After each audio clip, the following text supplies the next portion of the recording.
tablet.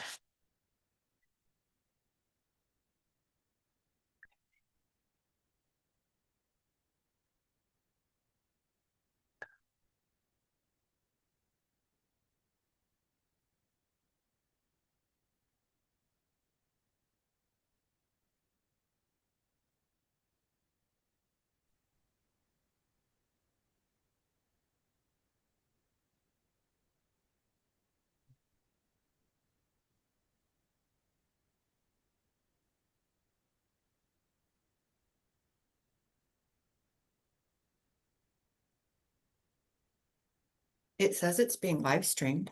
Yep, I had the wrong email address Okay. and I fixed it and it worked. So I didn't have to bug Anna. See, Just took me I 3 tries. I remember trying to get used to Zoom. That was it's such a different platform from what we're used to. It is. And I do Do you do Teams? Zoom, Teams, and WebEx. So it's like I never know which one I'm on. The worst is if you think you've muted yourself Uh-huh. because you would have muted yourself in Zoom, but you didn't mute yourself in WebEx. I have some bad stories about that. Yeah. So, all right, I'm gonna get prepared to go. Are you Okay. all set? You got everything you need? I think I'm all set. I'm just gonna wait and watch as people come in. We just have the 4 witnesses. Nothing's changed. Or no, three witnesses. Wait, I think one, just no, four yeah, witnesses. there's four, there's OPL, staff, and then 2 from SPS. Okay, that's what I showed too. Yeah, Okay. and then SPS waived cross-examination and several of the attorneys waived cross-examination for certain parties. So I shouldn't say this out loud, but I don't think it's gonna go all day. I didn't think so just from looking at it. Oh, And by the length of the prepared testimony, I'm like, okay, yeah, so it's good. we'll It's see. Friday. It's my birthday this weekend too, so that would be a Oh, nice birthday present. happy birthday. Thank you so I'm much. I'm 29, 32 times removed. Yeah, I No, stopped I'm at still 40. 29.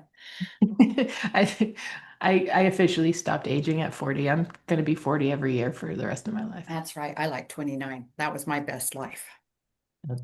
I don't think I could get away with it. Oh, no, All right. I was all together by then. All right. I'll knock off here. All right. See you in a bit.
Morning, can everyone hear me? Yes. I'll get started in just a minute. Um, You want to be off the record for a minute? yeah, we can stay off the record until. Okay. Mr. McMillan, it looks like your witness might be in the waiting room. Will you instruct her to follow along on YouTube until it's your turn? Yes, Your Honor, will do. Also, I'm fixing my camera issue. Yeah, no problem at all.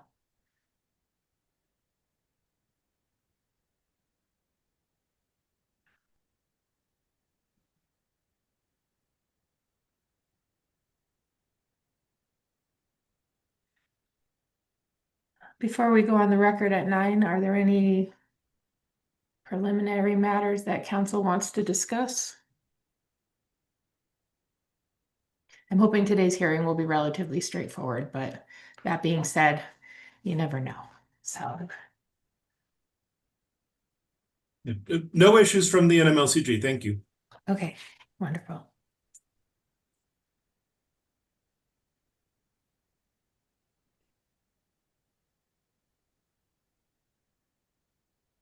All right, Ms. Gonzalez, we can go on the record if you'd like, if you're Give me prepared.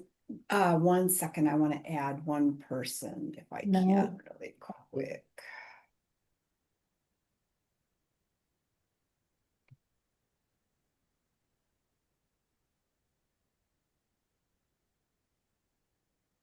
I don't know who's going to show up for parties and stuff.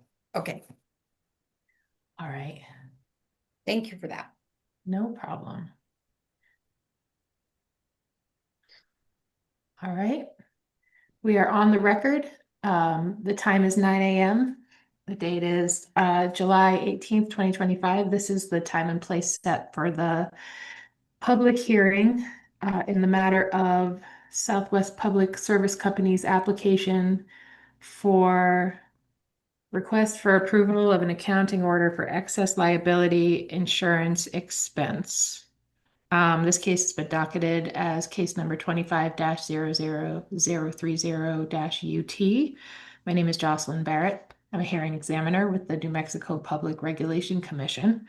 And I am the hearing examiner who has been appointed to this matter to lead today's hearing and to provide a recommended decision to the commission when the time is right. The hearing today is being transcribed by our court reporter, Ms. Gonzalez. I think you are all seasoned attorneys and witnesses, so you know to speak slowly and keep her in mind that she's getting everything recorded. It's also being live streamed on YouTube, and I would ask for the witnesses to follow along on YouTube until it is their time to testify. Let's see. And for the sake of the record, I'd like to start with entries of appearance, beginning with Southwest Public Service. Examiner Stephanie Hull for SPS. Thank you. Occidental Permian. Michael McMillan for OPL. Thank you. New Mexico Large Customer Group. Good morning, Your Honor. Thor Nelson on behalf of the New Mexico Large Customer Group. NMPRC staff. Hello, this is Judith Amer for the Legal Division and Utility Division staff at the Public Regulation Commission. Thank you. I will also note that we have two other members of our agency observing today. We have Commissioner Nybert, who's going to be with us for just a brief time this morning. He won't be asking any questions. He just wanted to observe the proceedings. And Ms. Herrera Waldrop, if that's how you say your name, right? Yes, thank you. If you'd like to introduce yourself, go ahead.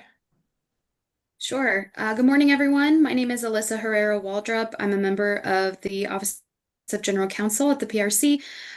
Like Commissioner Nybert, I'm just here to observe today, so thank you for having me. Thanks for being here. All right. I'll note for the record that there were no members of the public who filed comments or asked to provide comments in this matter. I'll also note for the record that New Mexico Large Customer Group filed a protest with an attached legal brief, but did not file testimony and does not have a witness today. However, as an intervening party, they are here and they will be cross-examining the other witnesses. I don't imagine that this is going to go all day, but as I said earlier, you never know what's going to happen. I didn't see any reason to impose any time restrictions on anyone. We will likely take a morning break, and if a lunch break is necessary, I think we'll have a better sense of that later in the morning, and we can discuss that if it comes up. If there are no other matters, we can go ahead and begin the evidentiary portion of the proceeding. Does council or PRC members have anything else they need to discuss? Great. So as we discussed in the pre-hearing that was held earlier this week, the order of cross-examination will be, well, it would have been SPS, but SPS has waived cross-examination of the witnesses while retaining, they haven't officially waived. We're going to decide that on a case-by-case basis. Correct, Ms. Hu? Right, thank you. Okay, that was what it was. And then it'll be Occidental Permian, New Mexico Large Customer Group, and NMPRC staff, and then me if I have any questions. And I believe SPS, Ms. Trammell is up first. That's correct. We would call Ms. Trammell. I think she may be in the waiting room. I believe she is.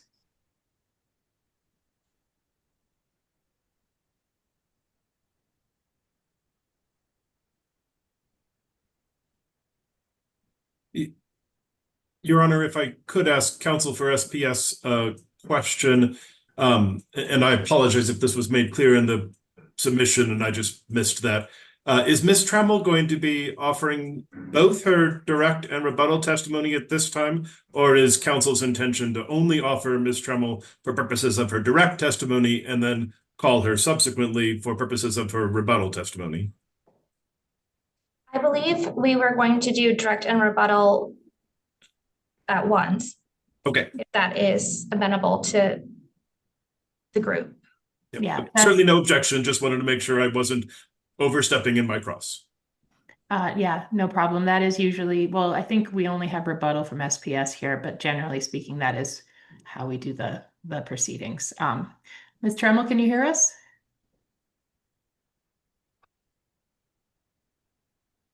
I can. Good morning. Good morning. Nice to see you. Ms. Gonzalez, if you'd like to go ahead and swear in Ms. Trammell. Raise your right hand, please. Do you solemnly swear the testimony you are about to give will be the truth, the whole truth, and nothing but the truth, so help you God? Yes, I do. Thank you. Yes, we'll go ahead. Thank you. Good morning. Could you please state your full name for the record? My name is Brooke Trammell. And by whom are you employed and in what capacity? I'm employed by Southwestern Public Service Company as Regional Vice President, Regulatory and Pricing. Do you have in front of you a document that is marked SPS Exhibit 1? I do.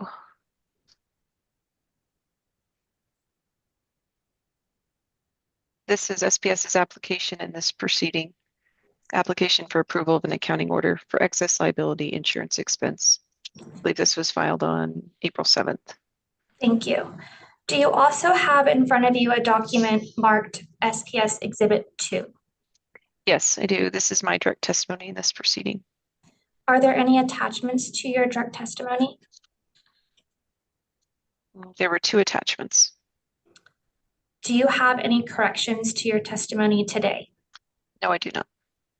Is your testimony true and correct to the best of your knowledge? Yes. If you were asked the same questions today, would your answers be the same? Yes, they would. Do you also have in front of you a document marked SPS Exhibit 4? I do. This is my rebuttal testimony filed in this proceeding on July 2nd. Are there any attachments to that testimony? No, there were no attachments to my rebuttal. Do you have any corrections to your rebuttal testimony today? No, I do not.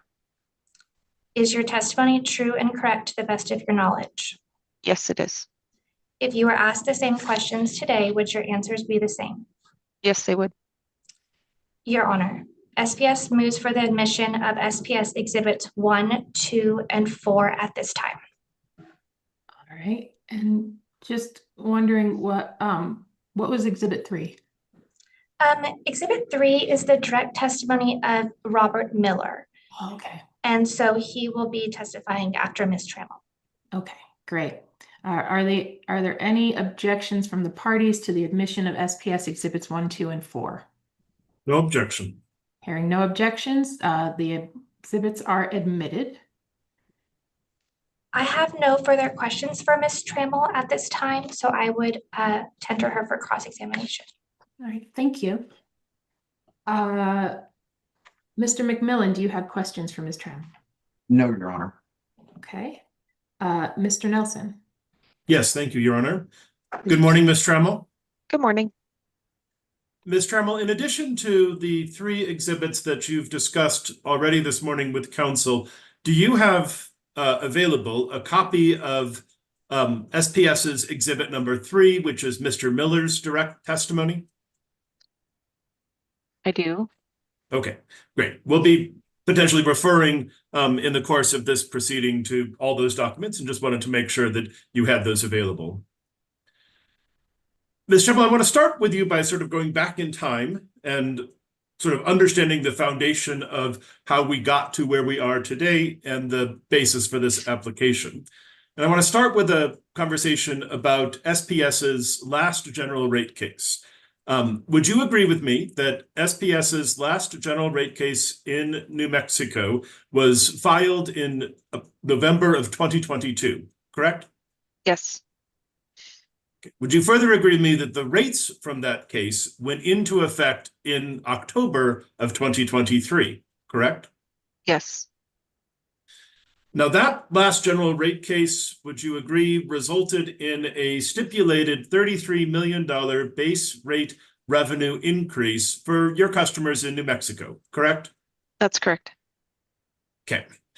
Can you please now take a look at SPS exhibit number 3, which is the testimony of Mr. Miller, and I'll call your attention specifically to page 18 of that testimony. And just let me know when you have that in front of you. I'm there. Okay. At page 18, starting at line 12, do you see there a question and answer relating to the the negotiations that began in January of 2024, which ultimately led to the renewal of the excess premium liability insurance costs in October of 2024. Do you see that? Yes, I see this Q&A. Okay. Now, what I want to focus specifically on is on line 16, Mr. Miller explains, this will just, continue on to page 19 in a moment, but he starts by saying, throughout extensive negotiations, price ranges were narrowed and Xcel Energy was able to establish more firm estimates for its insurance coverages and premiums after several other utilities and insurance companies themselves completed their insurance renewals in mid to late 2024. Do you see that? Objection, Your Honor. Go ahead. Mr. Nelson is in Mr. Miller's testimony. He's asking a question that is specific to Mr. Miller's subject matter. This is not what Ms. Trammell is here to testify about. It is far outside the scope, I believe. And if Mr. Nelson wants to ask Mr. Miller these questions, he can do so when Mr. Miller is on the stand. Yeah, Mr. Nelson, what is your purpose in asking Ms. Trammell these questions as opposed to Mr. Miller? So the purpose of this, and I was just about to get there, Your Honor, is I'm attempting to discuss with Ms. Trammell, who I understand has the responsibility for making decisions about when SPS files rate cases. And so to lay a foundation, I'm attempting to start with what Mr. Miller says about when SPS became aware that there were going to be cost increases. But my question to Ms. Trammell is going to be, whether or not SPS could have then filed a rate case in response, which I believe is beyond the scope of Mr. Miller's responsibility and testimony. And so the point of this question is to understand the company's response to the price increases, and starting with the foundation of when the price increases became known. Okay, I'm gonna overrule the objection and let you proceed, but move it along a little bit. Sure. Ms. Trammell, would you agree with me that based on what Mr. Miller says, that sometime in mid to late 2024, SPS could have filed a general rate case to allow the commission to review those cost increases, meaning the cost increases associated with excess liability insurance, and recover those cost increases in customer rates, correct?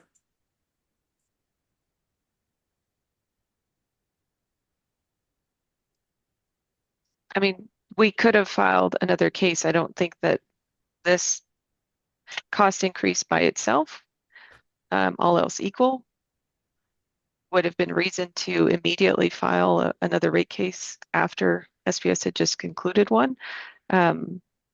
There's a lot of work that goes into the presentation of a New Mexico future test year case, and we had a number of proceedings pending before the commission in this time frame, and other activities on our system, which we've communicated with the commission for a number of years, that are really driving the timing of our rate proceedings right now. You also made a statement in there that SPS could have recovered in that case. Obviously, a case that wasn't filed, or a hypothetical case, it's hard to judge the exact outcome of that. So I can't speak to, exactly what the outcome of a case would be. But generally, the commission's rate case rules have provisions around whether or not cases can overlap. And we would have been past what we refer to as the 2022 case at that time. Sure. And so just to unpack that, the 2022 case, and that was the point of my earlier question, those rates went into effect in October of 2023, right? Yes. So in 2024, let me just focus specifically. Would you agree with me then in October of 2024, the company then moved into what is referred to in the application and Mr. Miller's testimony, the 2024 renewal period? That correct? Is that correct? Yes, for the excess liability insurance policy, correct. And if it's helpful, you can, to refresh your recollection, you can refer back to Mr. Miller's testimony, but would you agree with me that in the 2024 renewal period commencing October 2024, the level of premium costs associated with excess liability insurance was increased from 11.6 million annually to 43.8 million annually, correct? Yes, but we wouldn't file a rate case immediately upon knowing the premium increase, right? We can't prepare a rate case overnight. Sure, but many months have passed, would you agree with me, since October of 2024? Yes, I would agree. And this application was filed in early 2025. Okay. As I understand, and if you would like to refer to your testimony at page 19, and let me know when you have that in front of you. My direct testimony? Yes. Oh, actually, I say that, but I'm not 100% sure. Let me double check. Okay. I apologize. It's your rebuttal testimony, Ms. Trammell. Okay, I'm there. Okay. On page 19 of your rebuttal testimony, you note that SPS anticipates filing a rate case, quote, later in 2025, correct? That's correct. Okay.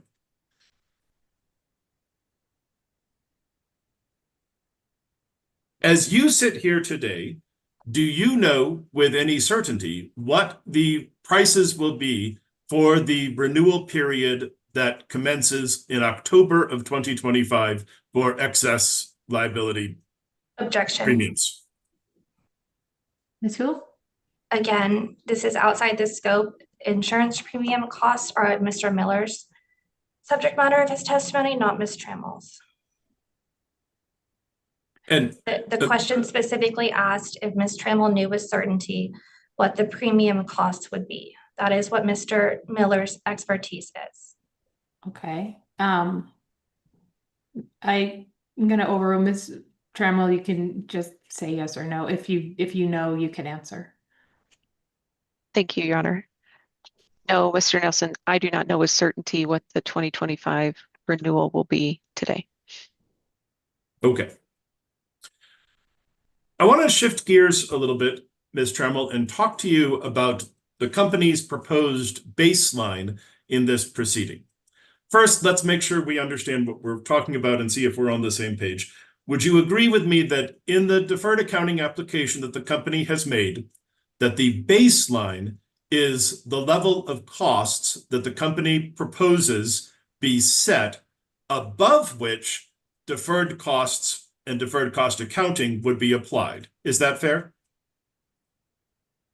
It's not setting a level of costs, but it is setting the amount that would be deferred incremental to a cost. So it's asking for the commission to recognize the baseline that we would use for the accounting tracking. Yes, but the commission is not determining an amount in and of itself. It would be some actual amount that we could validate, then the commission could be presented evidence in the rate case through the deferral information that the costs incurred were either above or below that point in time. Okay. So essentially the baseline sets a number which then actual costs in the deferred period, if the application is granted, are tracked against or compared against, correct? Yes. Okay. Can I please ask you to refer to page 6 of now, I believe, your direct testimony.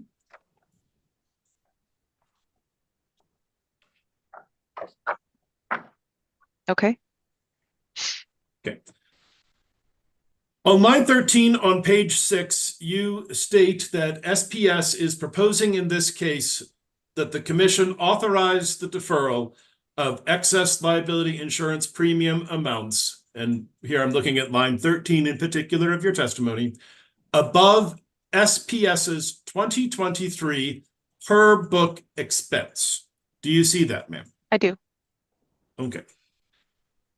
I will confess that I went through your testimony and the application, and I apologize if I missed it, but I could find nowhere where that number is presented in your testimony or in the application. Did I miss that? No, I don't think the per book calendar year 2023 amount is listed in our evidence. Okay. What is the, or I should say, what was the per book calendar year 2023 excess liability insurance premium amount that you are proposing, and by you I mean SPS, is proposing to use for purposes of setting the baseline for the deferred accounting? I don't have that number off the top of my head, but I'm sure we can provide it. Okay, so as you sit here, you are proposing that the commission establish a deferred accounting mechanism at a baseline that you don't know what it is. I just don't Objection. recall the exact number here today. We have proposed a Ms. methodology. Trammell? Ms. Hill objected, so let's hear what she has to say before you go any further. Well, that was just a mischaracterization of what Ms. Trammell said, but I'm sure Ms. Trammell can rehabilitate Mr. Nelson's mischaracterization, but that was a mischaracterization of what Ms. Trammell said. Okay, That was- do you feel comfortable proceeding? Yes. Okay, go ahead. I was trying to describe that in setting a baseline, we really need to look at a methodology or framework for what that would be. So there were multiple options for the company to look at. We could have looked at a baseline amount that's included in base rates. That would be reasonable to say this is what customers are paying for excess liability insurance in current rates that were approved from the last case, but the last case was resolved through a black box settlement amount. So it's really hard to determine and provide clarity to the commission the exact amount of excess insurance liability premiums that are being recovered in our currently effective rates. So given the black box nature of the rate case, it's very reasonable to use a calendar year per book amount as a framework. Again, SPS proposed calendar year 2023. The accounting information, the rate making mechanics of a deferral really are addressed in a rate proceeding. So the information's not expressly listed here in this application because we're just setting a framework. SPS's per book amount would be represented in the rate case proceeding where the balance of any deferred asset authorized or regulatory account authorized in this proceeding would come into the rate case for setting amortizations and ultimately reviewing those costs for prudency. So it's less about exactly what the number is and what time period we're going to be looking at to start the deferral accounting coming out of this proceeding, and then what accounting information would be presented in the future rate case. Ms. Trammell, if you cannot tell the commission in this case and in the evidentiary record in this case what the actual number is for the baseline that you're proposing, how can you assert that the costs in the deferral period will be materially higher than that unknown number? Well, we see the renewal in 2024 was already materially higher than the renewal amount from 2023. So from an accounting standpoint, the incurred costs are significantly higher under the renewal than in 24 than they would be in 23. That'll be represented in our accounting data. And we can provide the per book information. I was just saying, Mr. Nelson, I don't have it at the top of my head. Okay. Wait, Mr. Nelson, before you proceed, Please. and I apologize if I missed this. Can you define per book information for me, Ms. Trammell? Sure. It's referring to our actual accounting data for a particular time period. So a lot of times in rate proceedings, information's presented starting with per book, but there might be like regulatory adjustments, like normalization or annualization adjustments that are made in rate cases. The per book information refers to our as recorded accounting data for a particular cost item. So in this example, the 2023 baseline would be SPS's actual recorded amounts of excess liability insurance premiums, premium expenses incurred in that calendar year. And what's recorded in the per book, what's recorded in the accounting is the amount that SPS paid, correct? Or am I missing something? Yes, Okay. that's correct. Okay, thank you. Mr. Nelson, you can go ahead. Thank you for letting me. So, Ms. Trammell, let's now talk about the rate case that you, I think, have already started to discuss. In the 22 rate case, would you agree with me that the company proposed ultimately to base rates on a future test year of July 2023 through June 2024, correct? Yes, that was our proposed future test year period and representative of the test year in the settlement. What level of excess liability costs were incorporated into the company's proposed future test year in the 2022 rate case? I remember the company made known and measurable adjustments in the linkage period and the future test year case for those levels of expense, but I apologize, I don't know the exact number off the top of my head. Okay. Would you agree with me that in the 2022 rate case, no party objected to or challenged the company's proposed level of costs associated with excess liability insurance? I don't recall any testimony from parties on that issue, no. Okay.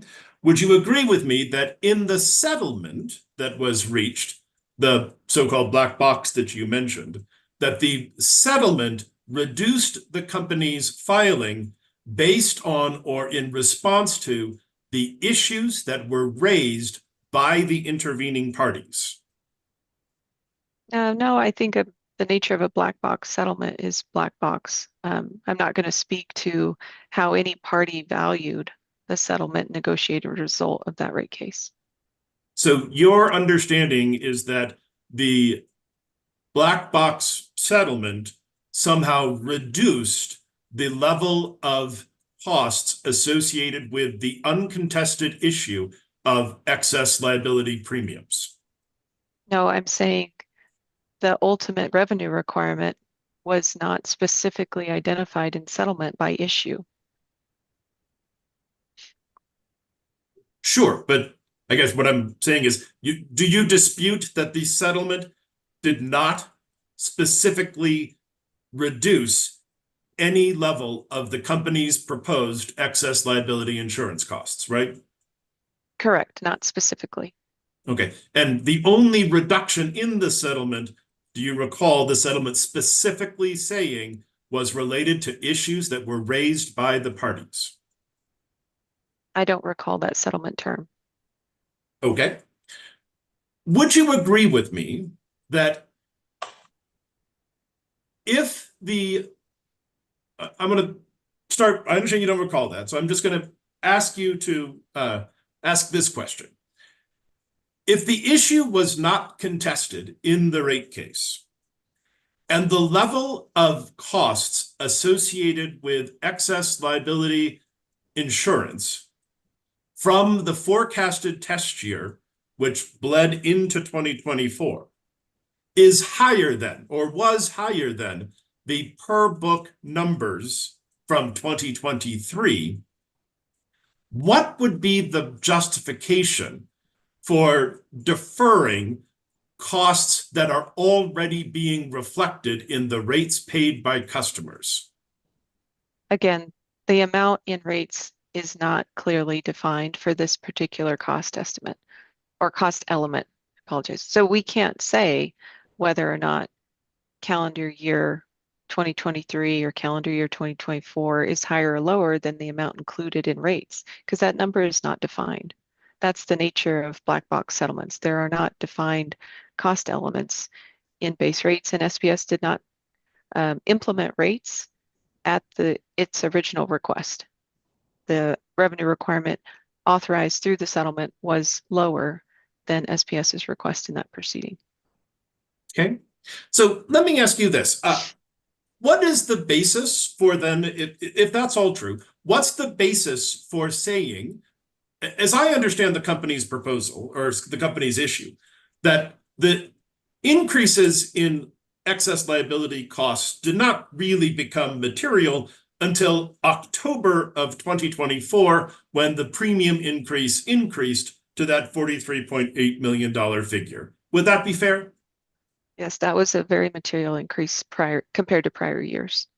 Okay, so what would be the objection, if any, that the company would offer if the commission decided that instead of using a calendar year 2023 baseline, that instead the commission ordered a calendar year 2024 actual cost baseline? Because for most of 2024, the costs under SPS's theory did not rise materially.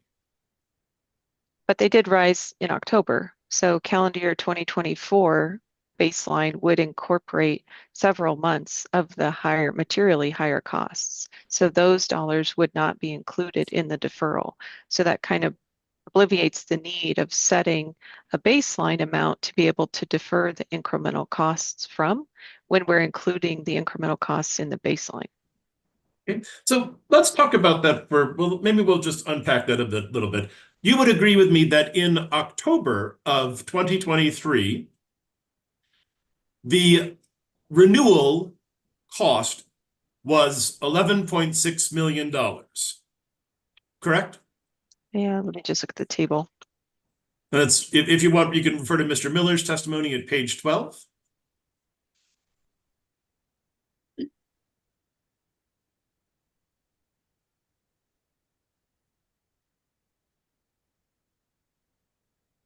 What was the amount you said? 11.6 million. Yes, that was the 2023 renewal. Okay, so those were the costs in effect from October of 23 through October of 24 prior to the increase that you just discussed, correct? Generally, yes. What would be the company's objection to using that level of annualized cost as the baseline? Again, it's cleaner probably to use a calendar year look for the baseline. From an accounting and reconciliation standpoint, our books and records are audited on an annual basis. And it doesn't include, again, the actual cost increase in the baseline. So SPS has proposed the calendar year 2023 baseline for efficiencies from the accounting standpoint and commission review. But a renewal amount or a baseline amount of the 2023 renewal would still capture a good amount of the increased excess liability costs here. It's just not as clean of a baseline as that calendar year look could be. And when you say not as clean, do you not keep accurate accounting every month of the year? We do. It's just a lot of accounting practices are established on a calendar year basis. So that just seemed like a reasonable time frame for the commission to set the baseline on. Is the 2023 actual expense higher or lower than 11.6 million? I would expect it's lower than 11.6. So if that's true, setting a baseline below that $11.6 million figure would take into account costs that were within the test period from the prior rate case, wouldn't it? At least proposed, but again, not necessarily reflected in base rates. Well, and again, I'm trying to work on your model of just using the accounting cost and not what was in base rates. But in the test period, at least, that was inclusive of the months that were prior to October of 23, right? The test year included months prior to October of 23. Yes, Sure. the future test year. Okay.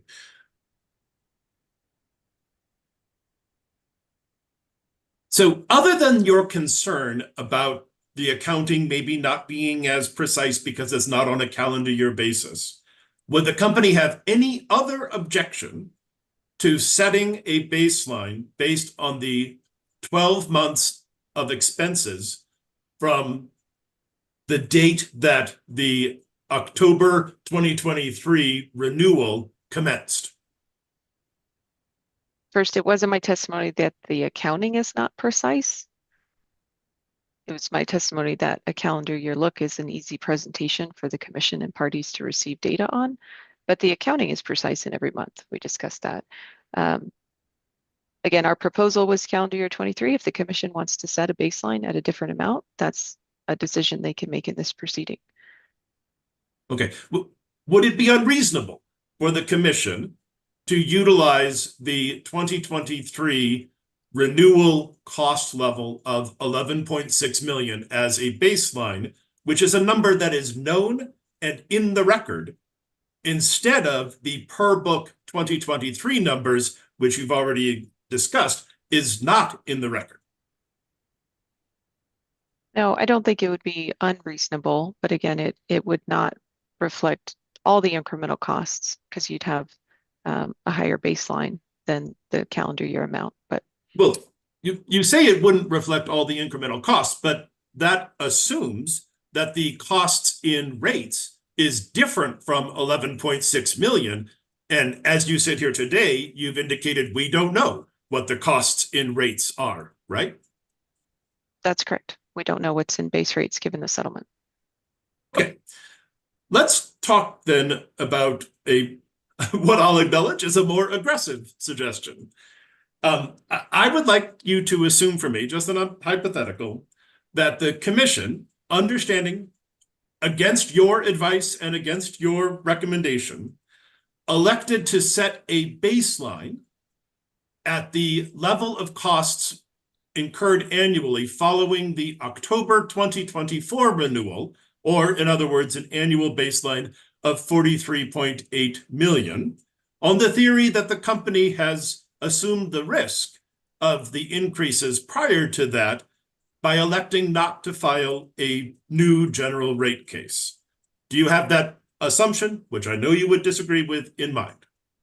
I have that hypothetical, yes. Okay.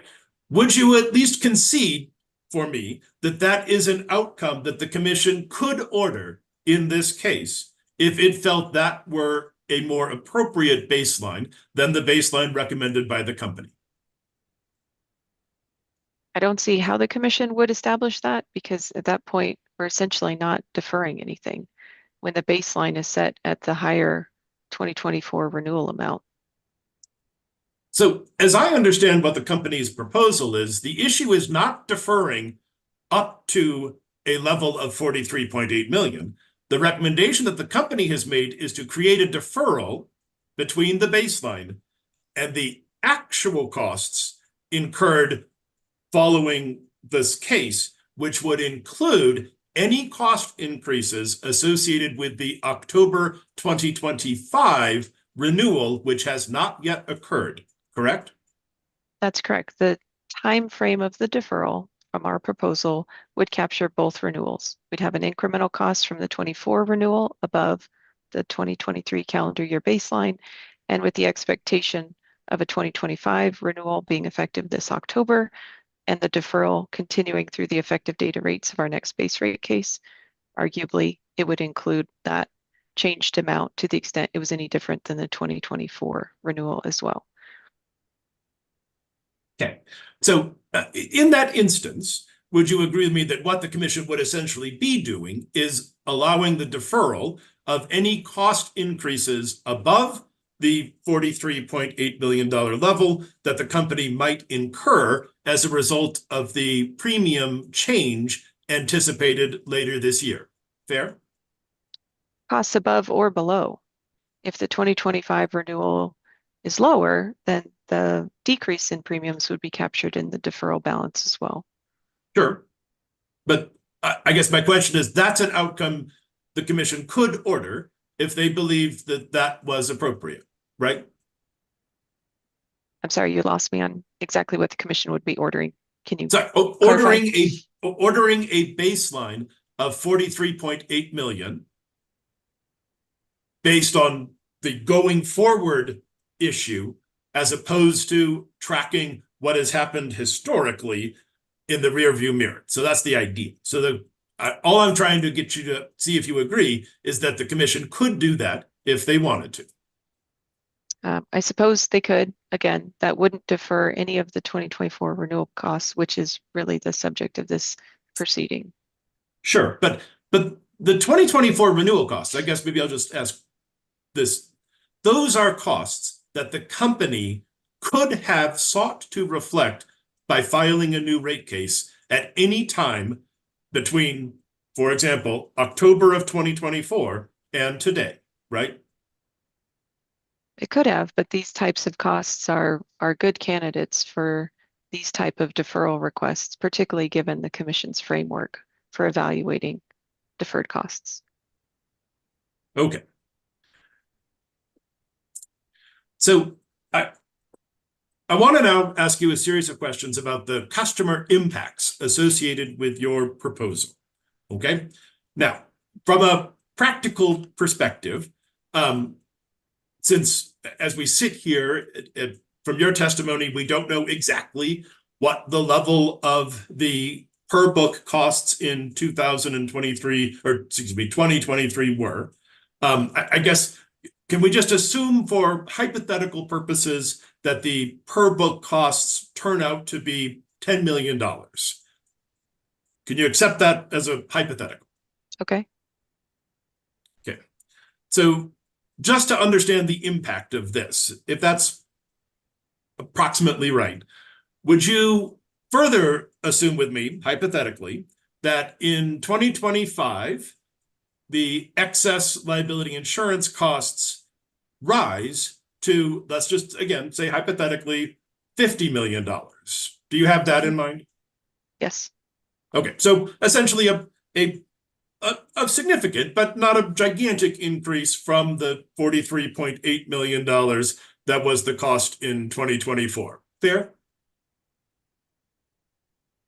Sorry, so you're taking us from 10 to 43.6 to 40? No. So what I'm saying is that in October 2025, the going forward costs increase from 43.8 to $50 million. Okay, Since we don't know what the number is, I had to sure. pick something. So let's just say if that were the number.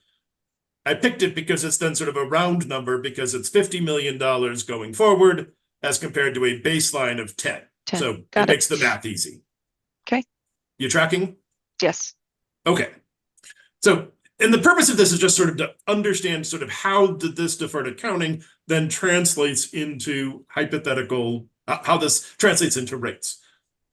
Let me start with this. Is it an impossible assumption that the costs in 2025 increase above the 2024 levels of 43.8 million? Is that unrealistic?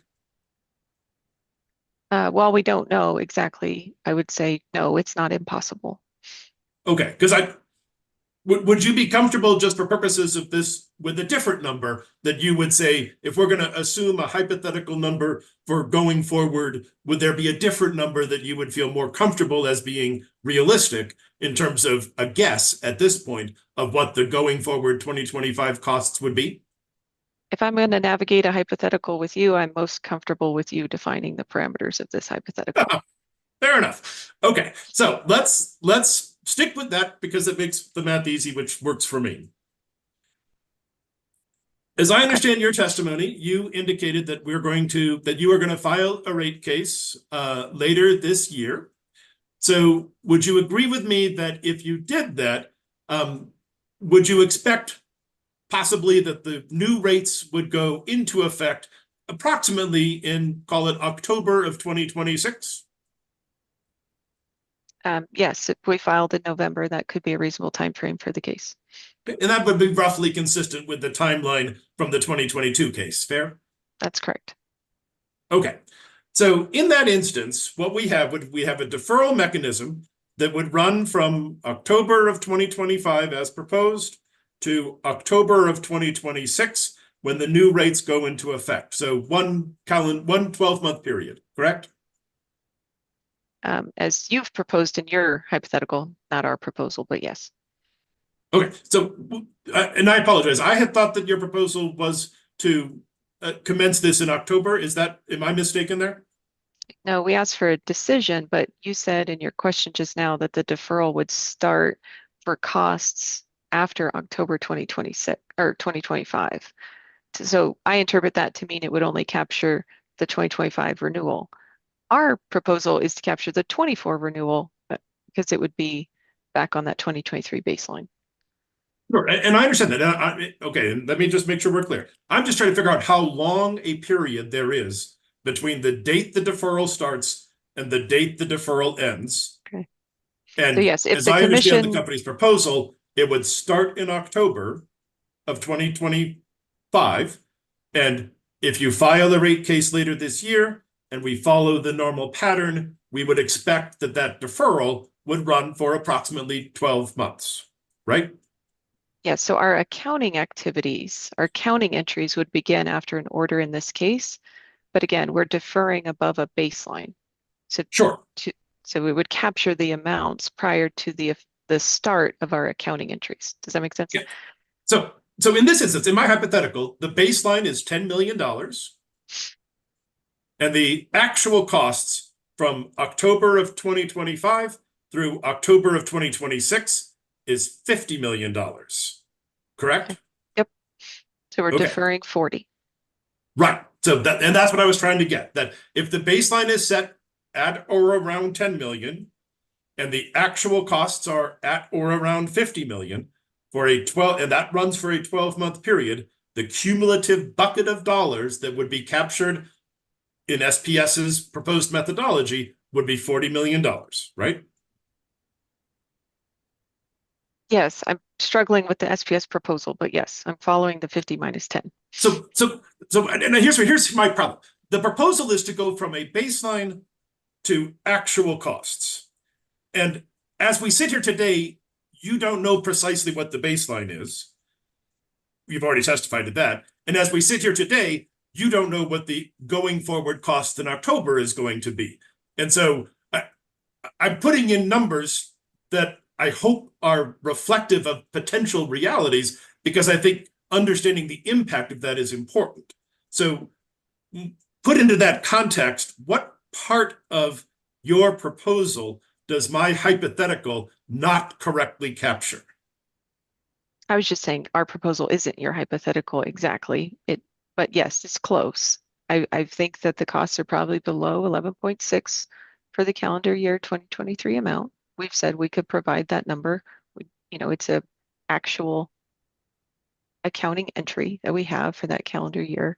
And we don't know what the 2025 renewal could be, but in your example, it could be higher than what the 24 renewal was. So it's relatively close from a framework perspective. Okay, and that's fair enough, because I understand that the actual numbers could be different, but I'm just trying to make sure that the impacts of that are captured. All right. So if we go with the assumption that this deferral period for 1 year between the baseline and actual costs collects $40 million, okay?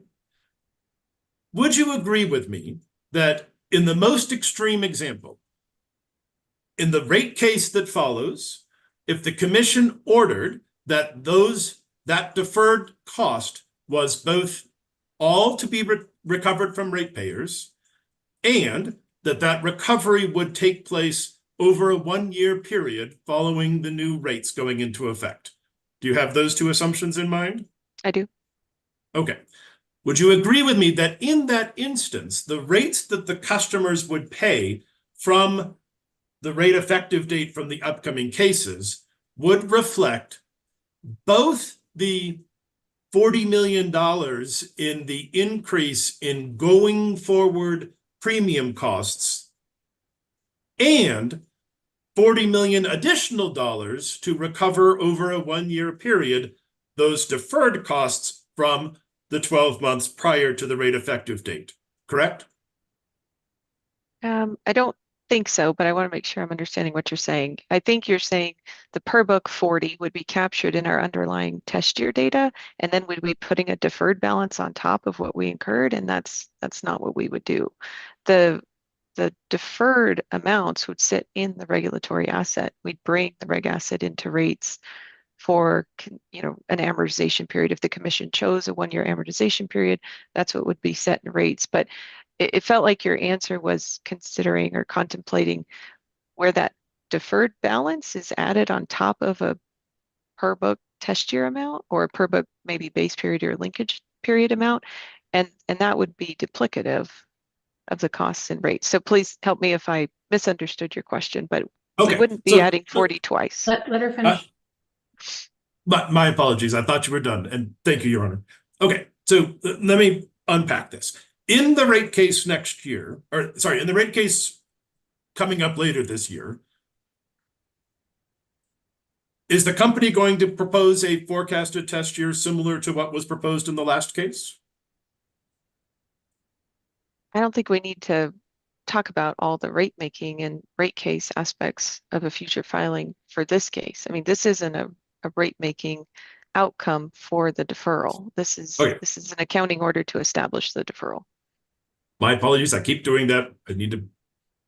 Would you agree with me? Is it an unreasonable assumption to make that if the 2025 renewal costs are $50 million a year going forward, that same $50 million would be approximately what would be reflected in your cost of service calculations in the rate case that you file subsequently? Potentially. Okay, so what I'm starting with is there's a number that's going to be in base rates, and the most current number prior to the filing is going to be those 12 months of October 25 through October 26. And so if that were the case, that could be $50 million. So whatever that number is, that starts in base rates following the next rate case, correct? Yes.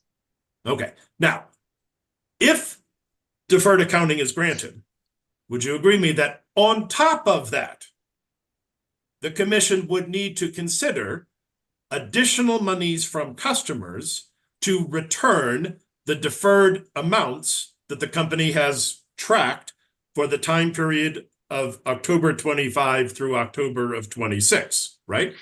I think what you're trying to get at is the amounts that would be deferred from October of 24, say, to 25, not 25 to 26, right? Because what the deferral is going to do is capture potential O&M costs that might not be included in a test year, right? A test year from an O&M expense looks at only 12 months, whereas capital balances accumulate, right, across time.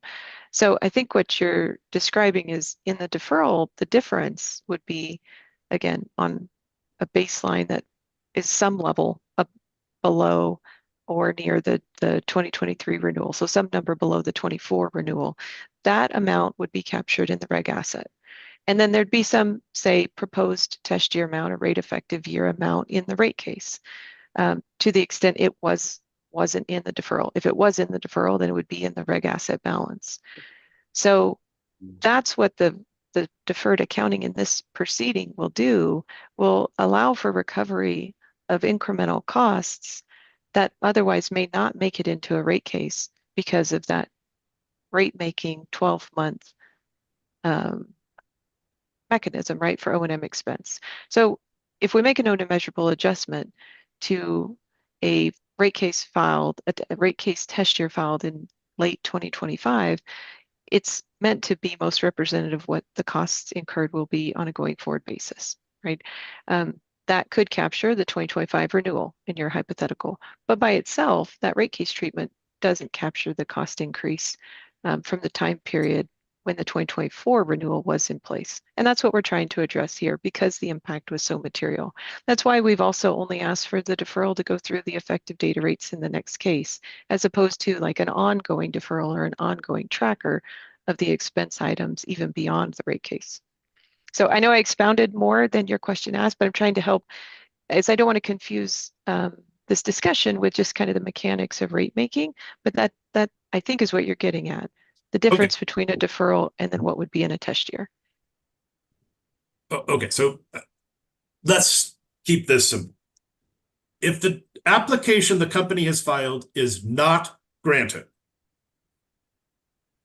when the new rates take effect, customers will pay rates based on the anticipated going forward costs of excess liability insurance, correct? Yes. If the application is granted, customers will pay those costs plus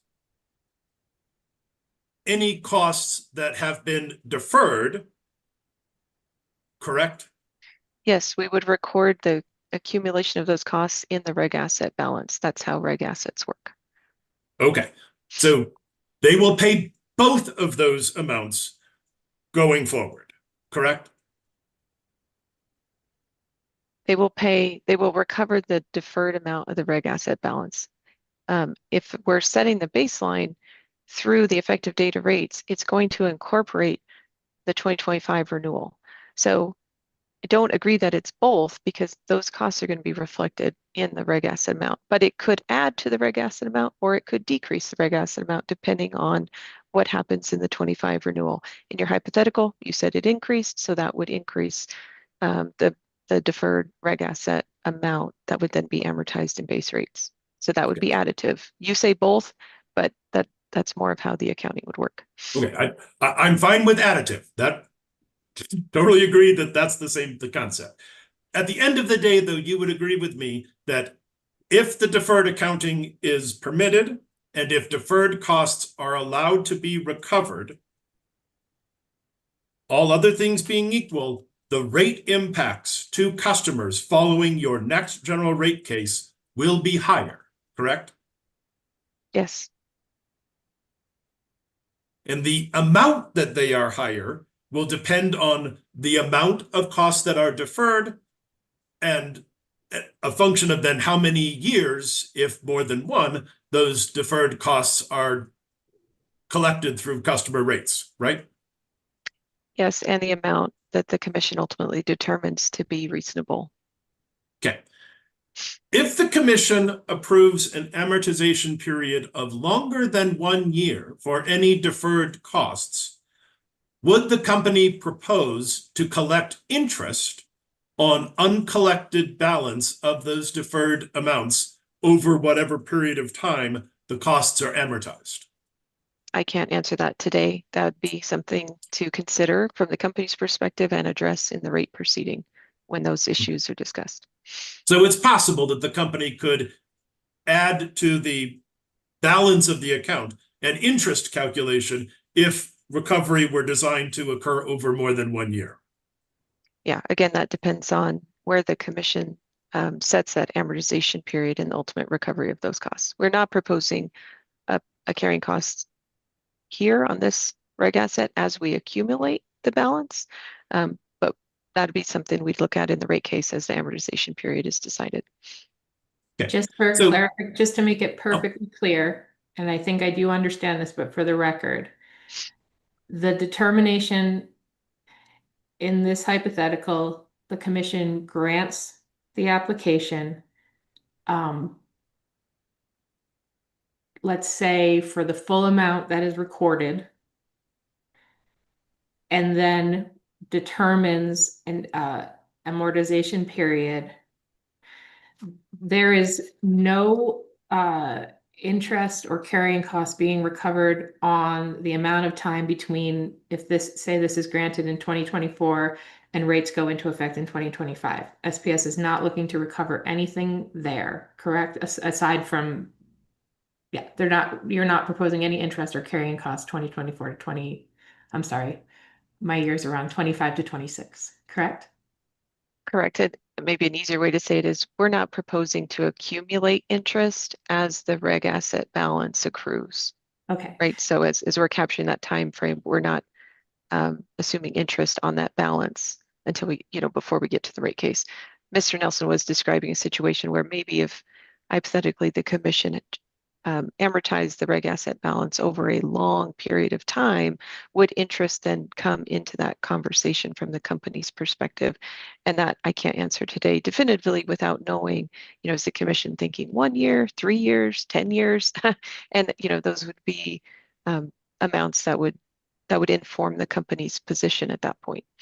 Okay, but then once that decision is made, it will be up to the commission to determine whether going forward during that amortization period, SPS recovers no carrying costs, recovers cost of debt, recovers WACC. That decision is not being made in this case. That decision is being made in the rate case, correct?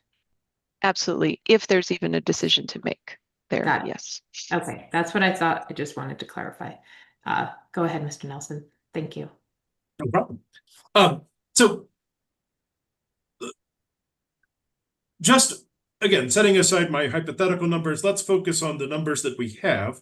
So the 2023 renewal cost was 11.6. And I think your testimony was that the baseline you're proposing is something less than that. The 24 renewal cost is 43.8. And we don't know what the 25 cost is, but it might be something more than that.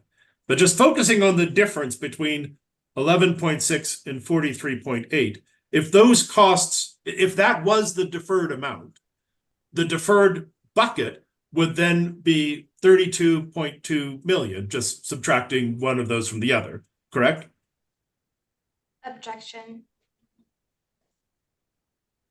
What's the basis of your objection? Well, I think there was like a slight mischaracterization there. I think Ms. Trammell's testimony was the 2025 might be more, it might be less. And I just want to clarify that in the question for the record. Since we've been doing so many hypotheticals and so many compound questions, I just want to be very clear there. Okay, before we go any further, Ms. Trammell is letting us know that she's having a problem with her audio. Can you hear me nod or shake your head, Ms. Trammell? I don't think she can hear us.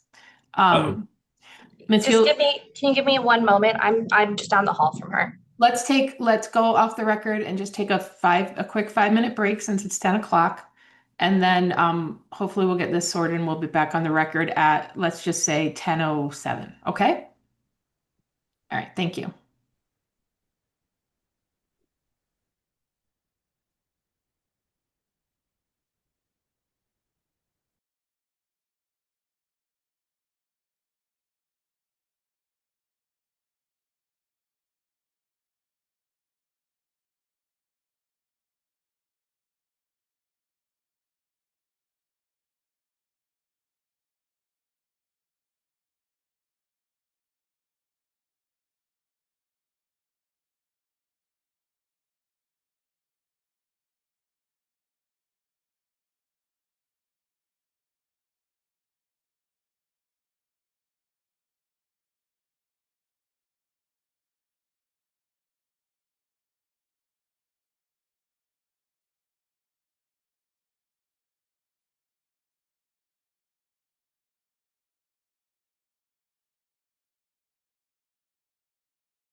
wait for Ms. Hill to jump back on.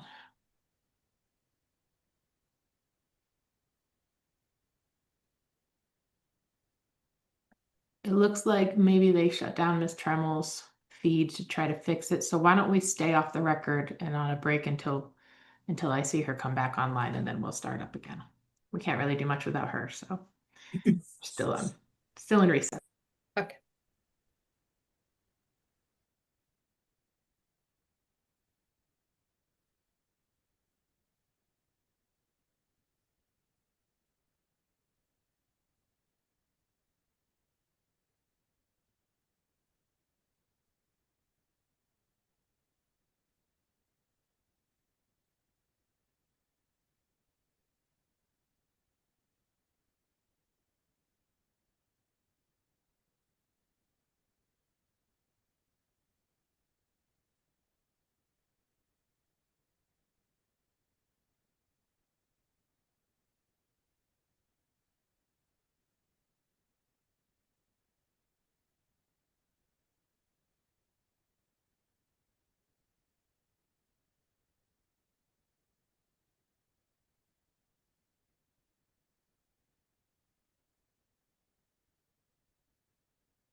Ms. Tremel, can you hear me?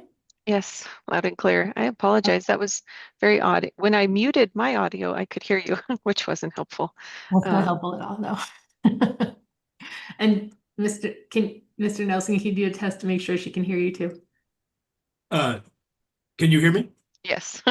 Glad to be back. I'm so sorry about that. No problem. I will say that SPS has a hardly ever has technical issues, so that's a good thing. So we're always patient when it comes up. Okay, do we have everyone back? We're waiting for Ms. Amber. All right, I think we've got everybody. Oh, Ms. Amber, you just don't want to have your camera on. That's okay. That's fine. No, I'm trying to figure out my camera system here, so sorry. Okay, just making sure. It's hard if I don't see you to know that you're here. So we've Yeah. got everybody here.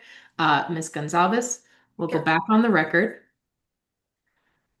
I want to note that Ms. Hill did just make an objection. And my understanding of the objection is that we're trying to follow several hypotheticals.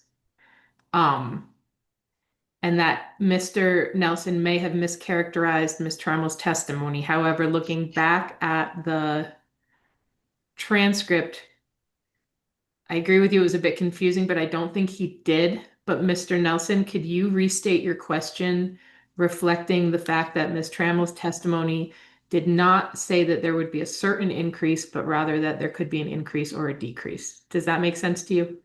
Just to Yes. accurately reflect what she's been saying. So if you'd like to ask your question again, and Ms. Hewell, give me a nod if it sounds okay, and then we'll proceed. Thank you. You're welcome. Okay. Maybe I'll just try it this way to be easier. Because the point of this is not actually necessarily the precise number, but Ms. Trammell, would you agree with me that given the costs at 11.6 million being the 2023 renewal and the fact that the baseline could be lower, and the costs for the 2024 renewal, 43.8 million, and your testimony that the actual costs in 25 could be higher, understand it could be lower. Would you agree with me that it's possible that, for example, the deferred amount that is reflected once we get to the rate case could be $30 million? Is that fair? Yes. Okay. If it is at that level or something approaching that level, do you think the company would seek to collect that deferred amount, if that full amount were approved by the commission, in a year? Or would the company propose that that be spread over some number of years into the future? As I sit here today, we are expecting that we'll probably be filing rate cases more frequently, given our generation fleet transition. But it could be longer than a year, again, because this amortization it should reflect the time period in which the commission wants to recover the costs, mitigating rate impacts, those kinds of things. But also the timing of other cases usually comes into effect when we're talking about amortization periods of reg assets. It would also be a function of if the commission continues the reg asset, which would be a function of if SPS requests ongoing deferral of these costs. That's not the request that's in this proceeding. This is kind of more of a one-time accounting order. But if this was more of a tracker, if you will, of a cost expense over time, those kinds of considerations can play into the appropriate amortization period that the company would propose, or maybe the commission would even take into consideration in deciding themselves. So I can't answer specifically if it would be a year or longer than a year based on the amount, because a number of other factors really weigh into that decision outside just what the balance of the reg asset would be. Would you agree with me that if the commission denied the company's proposal, that those costs that you're seeking to be deferred would not be eligible for future recovery? That specific bucket of cost would not be eligible for future recovery based on the doctrine of retroactive rate making? Oh, I don't know how we would define retroactive rate making in a test year per se, time-wise, but to the extent dollars were not in the test year, especially O&M expense, that usually does not get recovered. This time series issue that we have here with the renewals could result, again, if the deferral is not approved, a significant amount of costs being unrecovered because of the timing of rate cases, yes. Okay. And let me ask you a question then about your rebuttal testimony on page 18. And let me know when you're there. I'm there. On page 18, you have a question there starting on line 1 and an answer that begins on line 3. Do you see that? I do. Okay. I want to focus on the answer to the question there, which addresses a potential shift of risk from shareholders to customers. And your answer is, I disagree. If the commission approves SPS request in this case, that approval does not come with any assurance of cost recovery. SPS will bear the burden of proof to establish the prudency of these increased expenses in the rate case. Parties will have the unimpaired ability to review the ELI expenses. And for the record, ELI is excess liability insurance, correct? Yes. And then continuing on, these ELI expenses and make proposals regarding recovery and recovery methods in the rate case. Thus, there is no shifting of risk from shareholders to customers by approving SPS request in this case. Do you see that? I do. Okay. First, would you agree with me that if SPS deferred accounting request is granted and the commission approves the recovery of some portion of the deferred costs, that would result in rates following the next rate case that are, all other things equal, higher than the rates that would result if the commission denies the application now pending? Yes, if rates were only adjusted for this cost component, correct? Okay. I want to talk to you about your sentence that it says SPS will bear the burden of proof to establish the prudency of these increased expenses. am I to take from that that in SPS's opinion, if the prudency of the expenses in the deferred period is established, that the commission must then allow the recovery of those costs if it approves the deferred accounting mechanism in this case? Trying to follow that through. If the commission agrees the costs were prudent, then those costs will be recovered. And maybe I can ask it a different way to maybe help. So let's say that I'll give you again, and I apologize with the future hypotheticals, but let's say the commission agrees that the costs are prudent, but thinks that the costs are just make rates too expensive.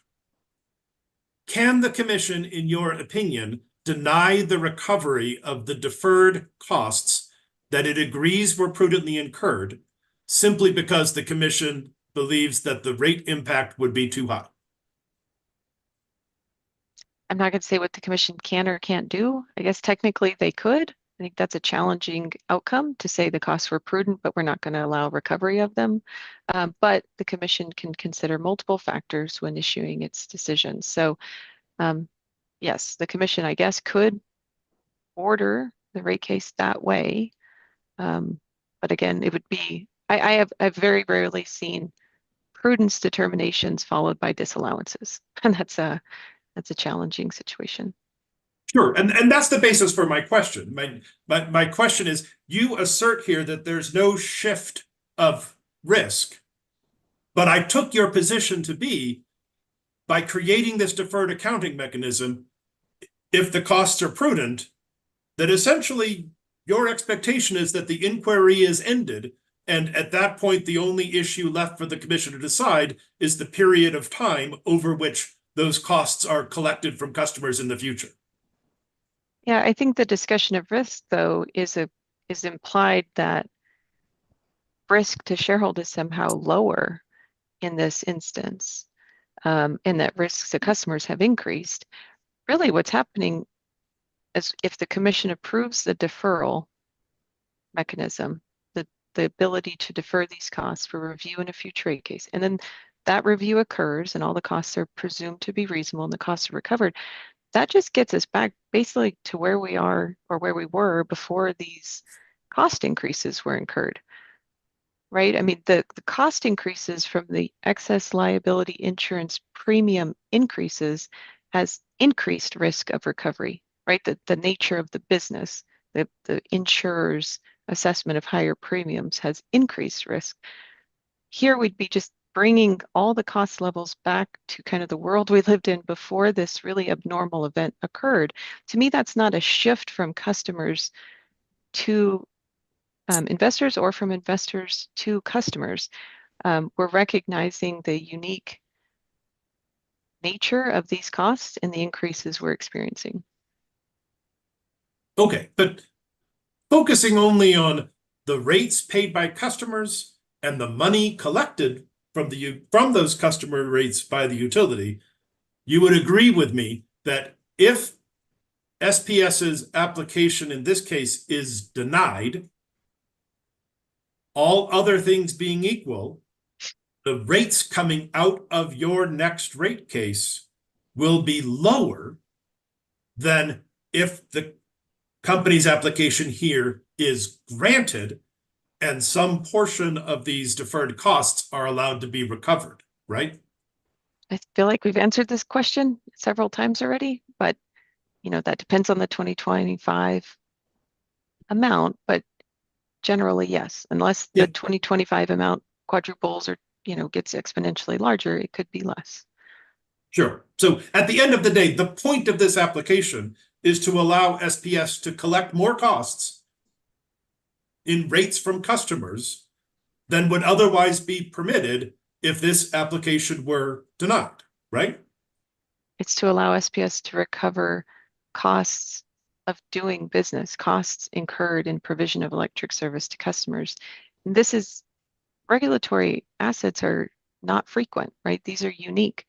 and they're meant for unique costs. They match the unique situation that we're in here today. So that's why SPS believes it's reasonable to seek deferred accounting treatment for these costs and have recovery of the incremental costs that could be in the 24 renewal, the 25 renewal, because it's so extraordinary. Okay, let's turn to your rebuttal testimony at page 20, please. Okay. On page 20, you have a question starting on line 2. How do you respond to OPL's argument that SPS's request is piecemeal rate making? Do you see that? I do. Okay.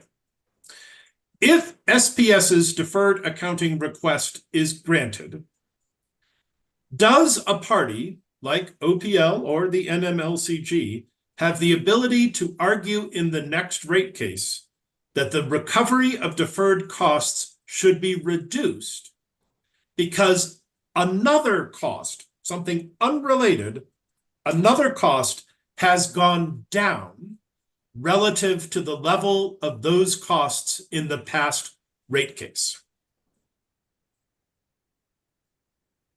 I think a party can argue whatever they want in a proceeding.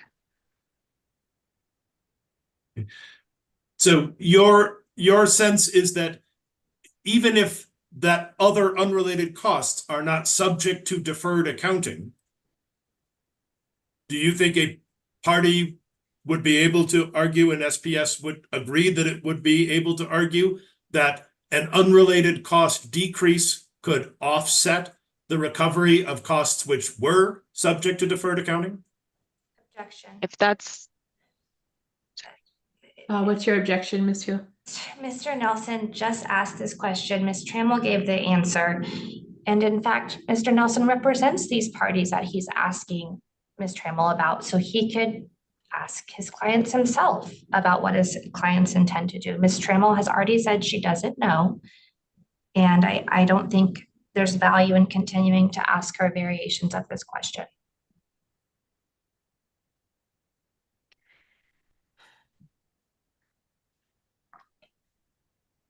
I'm going to sustain that objection. And Mr. Nelson, I'm going to let you proceed, but maybe try to get, if there's sort of a ultimate point here, maybe moved in that direction. I think I have an idea of where you're going to, but Ms. Trammell has provided quite a bit of information. I think you could probably work off what she's already said. Ms. Trammell, instead of trying to collect these costs through deferred accounting, if instead the company filed right now a general rate case, you would agree with me that in a general rate case, parties would be able to look at all of the puts and takes, costs going up and costs going down, in order to then ultimately derive a fair rate, correct? yes, Would you agree with me that in your experience of deferred accounting and the recovery of monies in deferred accounts, the traditional look at that is focused only on those specific costs and the reasonableness or prudence of those costs, and not a holistic look at all of the company's costs and revenues during the deferral period?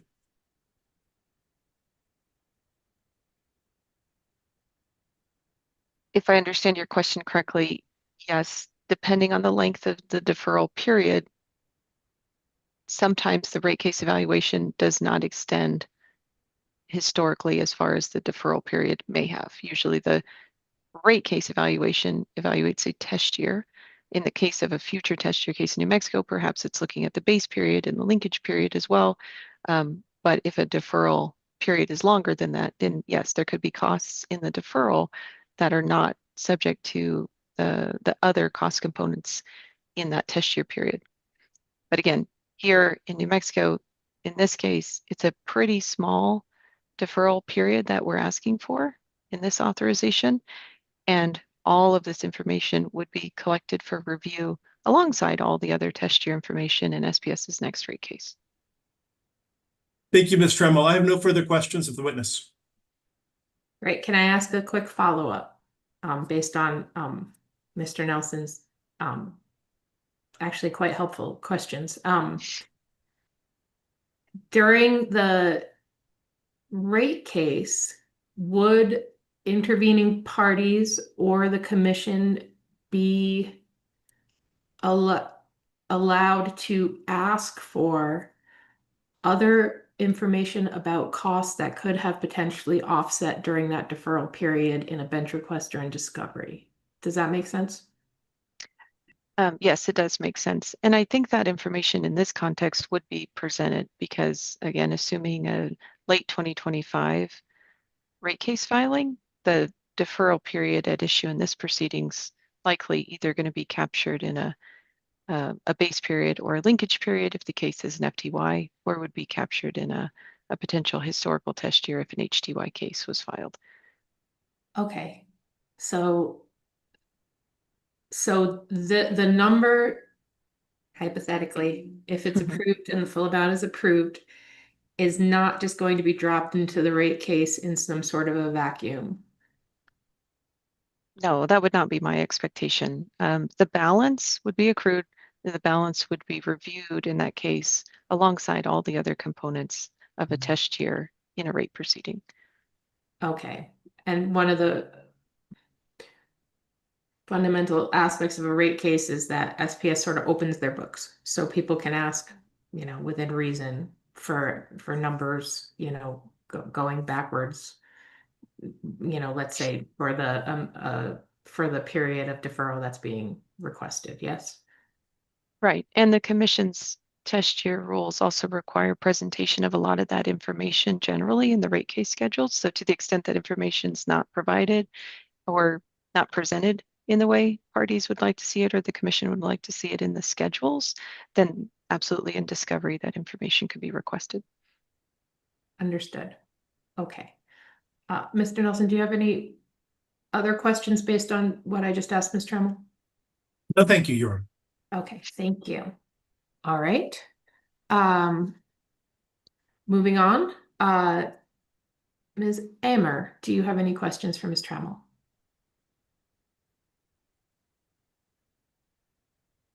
Yes, I do. Thank you, Your Honor. Go ahead. Good morning, Ms. Trammell. Good to Good see morning. you. Nice to see you as well. I like your background. Yeah, I do too, and I don't take credit for it. One of our former IT directors found it. Anyway, throughout your application and testimony, you state that the excess liability insurance premium increase was beyond what SPS had ever seen in the past, was unusual, volatile, and unexpected.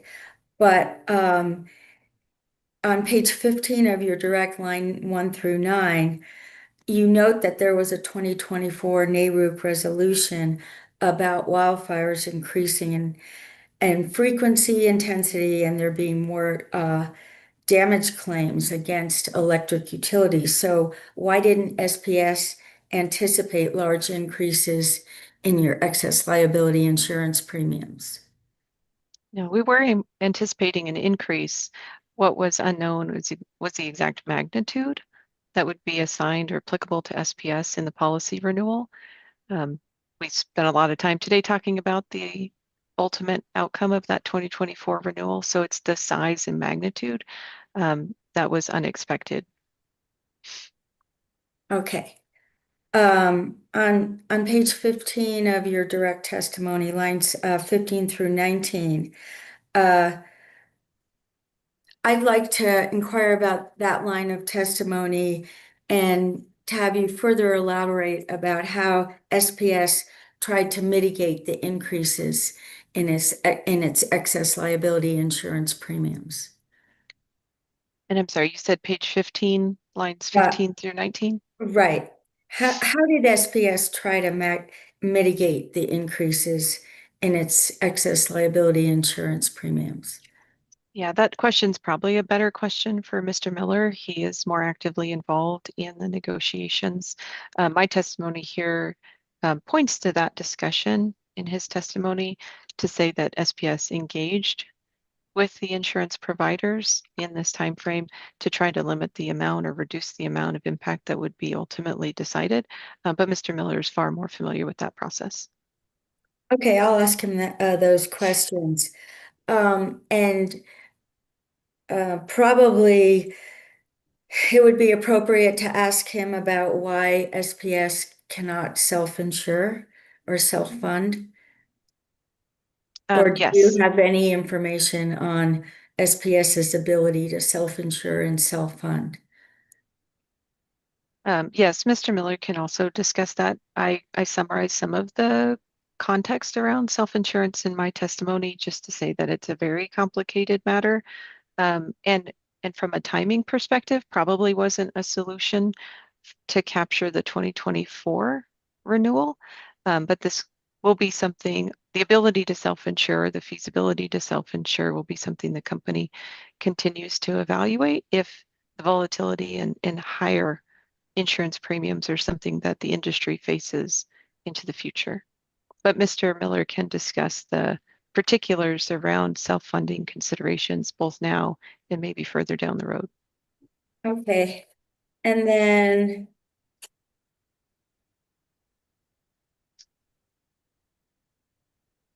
do you agree that SPS alone has negotiation power over the rates that they pay for excess liability insurance? We do have the ability to negotiate with insurance providers, but there are a number of factors that the insurance industry is taking into account and risks that are outside of SPS and Excel's control. But do you agree that your actions or inactions regarding wildfire mitigation and and any kind of wildfires that happen in your jurisdiction would influence the premium costs? Yes, Excel has testified in this proceeding that there is a direct wildfire load associated with excess liability insurance premiums. Those are a function of claims and other expectations from the insurance company, as we've detailed in our testimony. So, regarding claims made by SPS having to do with wildfire, there was a claim made regarding the smokehouse fire. Is that correct? I think in the context of your question, you're referring to claims made by other entities, not claims made by SPS. But yes, there were wildfire claims submitted following the smokehouse. Okay, but let's see. I in your bench request, you did state that the litigation associated with SPS's liability related to the Smokehouse Creek fire, which began on February 26, 2024 and burned for 3 weeks in Texas, did contribute to the increases in SPS's excess liability insurance premiums in 2024. Yeah, I recall that. Are you referring to bench request, our response to 1-3? Yes, 1-3. And Ms. Trammell, you have that in front of you? I do, Your Honor. Okay. Yes, our response to 1-3 identified the direct assigned amount for wildfire in the renewal and discussed a claim load that's included in that $4.7 million direct assigned amount. Just for my clarification, what do you mean by direct assigned amount? Sure. It might be helpful to look at that exhibit, SPS exhibit, I'm sorry, exhibit SPS BR 1-3. Yeah, I did look Copy at of it that. there. It's not defined. It's not a defined term, but I'm sure you know what it means. But does that mean that the insurance company is asking SPS to pay that as uncovered? an uncovered amount? I mean, I guess I'm unclear as to what you mean by that. No, that's not what it means. Generally, Xcel Energy is the policy holder for these insurance policies. There are direct assigned portions, though, of premium costs for items that are specific to individual operating companies. So the direct assigned by insurer amount, and Ms. Samir, I'm looking at Exhibit SPS BR 1-3 for reference. Yes. We had the Yeah. narrative, but now I'm in the table. I'm sorry, Um, please tell me what that is again, SPS. Exhibit SPS-BR 1-3. On page 14 of the PDF. Thank you. And this table doesn't have line numbers, but you can see at the top of the table, there's a section for wildfire. It's labeled wildfire on the left. That's referring to what I mentioned as the wildfire load, if you will, the portion of the policy associated with wildfire risk. And then other category there below that also has a direct assigned component. And then the third item is the Xcel Energy allocated. So this table represents, for the renewal years listed, the amount that was direct assigned to SPS by the insurer, as well as any amount that was allocated from an Xcel Energy policy, and I mean allocated among the Xcel Energy operating companies. So direct assigned is not referring to recoverability, it's referring to the amount that the insurer is direct assigning to one of the Xcel Energy operating companies. So then is it fair to say that SPS was assigned $4.17 million by the parent company due to the Smokehouse Creek fire? The 4.7 million is direct assigned by the insurer, so not by the parent company. I And see, okay. But and that's the according, specific, I'm I was sorry. just gonna say, that's probably per agreement, right? Between the insured, which is XL, and the insurer. No, I mean this is direct assigned from the insurer. Right, but the insured is XL, correct? And SPS.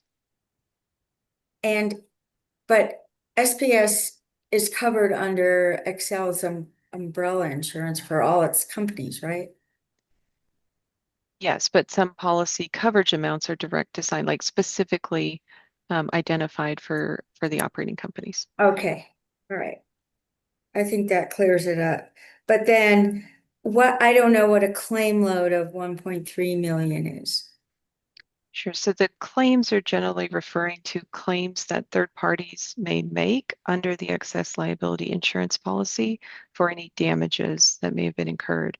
So the insurer in this 2024 renewal assigned a claim load of 1.3 million. So that's, as we know in the narrative response, a premium added for a specific claim associated with the Smokehouse Creek fire. So of the 4.7 that was direct assigned, there is a claim load in that amount of 1.3 million. Is that per claim or total claims? My understanding that's a total claim load for the event.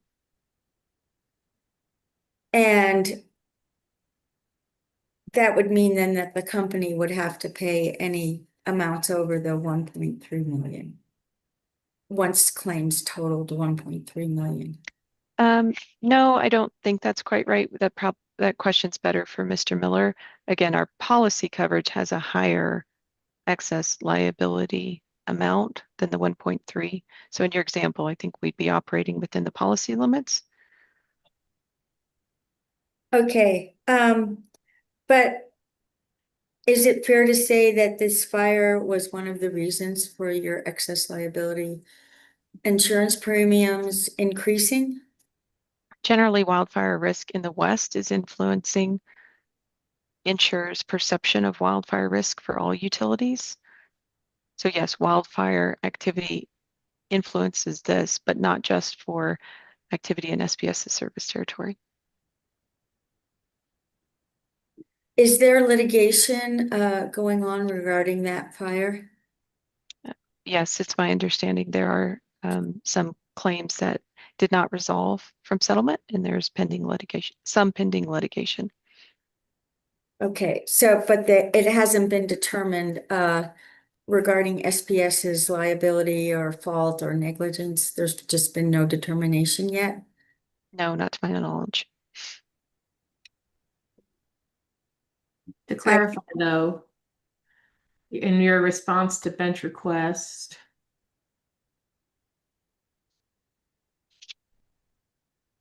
I thought it was one of the bench requests. In some context, SPS did admit some liability in the causes of the Smokehouse Creek fire, not necessarily in the individual suits that are brought against it. Did I read that correctly? That's correct, Your Honor. The company did acknowledge assets believed to be involved in the ignition of the fire early on in the process, but that my answer was specific to any pending litigation outcomes. Understood. Okay, go ahead.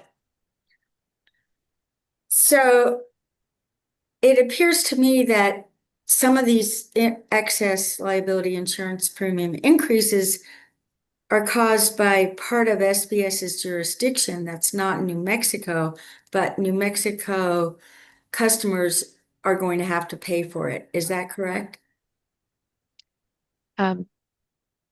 The jurisdictional allocation of any increased liability premiums could be something that the commission reviews in the rate proceeding where the deferred balance is reviewed for prudency. Okay, so looking at the deferred balance, they may decide to allocate less of it to New Mexico customers. They could, if that's something the commission wishes to address. Does SPS have a rate case going on in Texas regarding the excess liability insurance, either a general rate case, or have you requested deferred accounting treatment in Texas as well? We do not have a currently pending rate case, but we have made a similar request for deferred accounting treatment in our Texas jurisdiction. Is that a pending case? It is. Other utilities have also filed similar requests in Texas, and a number of those applications are still pending before the commission, ours included. Do you have the case number for that Texas case? I do not. Usually I can recall case numbers pretty well, but I apologize, Mr. Amer or Ms. Amer, I don't have that right now. I'm not sure, but is it something that could be later provided to the parties? Like Ms. Amer, I have it. Okay, It's It's PUC. 57856. That's correct. Yeah. five, Thank seven, you. eight, 5, 6. And does it have like any prefatory letters or anything? Well, they call them docket numbers in the Okay. PUCT, but when you go to like the PUCT interchange, you'll see a blank space and you can just type in the numericals. You don't have to type in like anything else. So you'll just type that number in the project number blank. Ms. Amer, I'd like to. I hate have to- no further questions. Then that's perfect. Yeah. I've got, well, it's my turn anyway, so this is good timing. You know, I feel like an important question in this case, and it may be a difficult question to answer in a straightforward way, is there was a nearly 300% jump between the 2 years as you stated in your application and your testimony, which is the whole reason that we're here today. My question, and if you can, as best you can, explain it to me in layman's terms, how much of that significant increase specifically had to do with the smokehouse fire and SPS's admitted the connections to the ignition being related to SPS's assets, and what part of that significant increase is the same kind of increase that all the utilities in the West are struggling with because of problems with wildfires and wildfire insurance.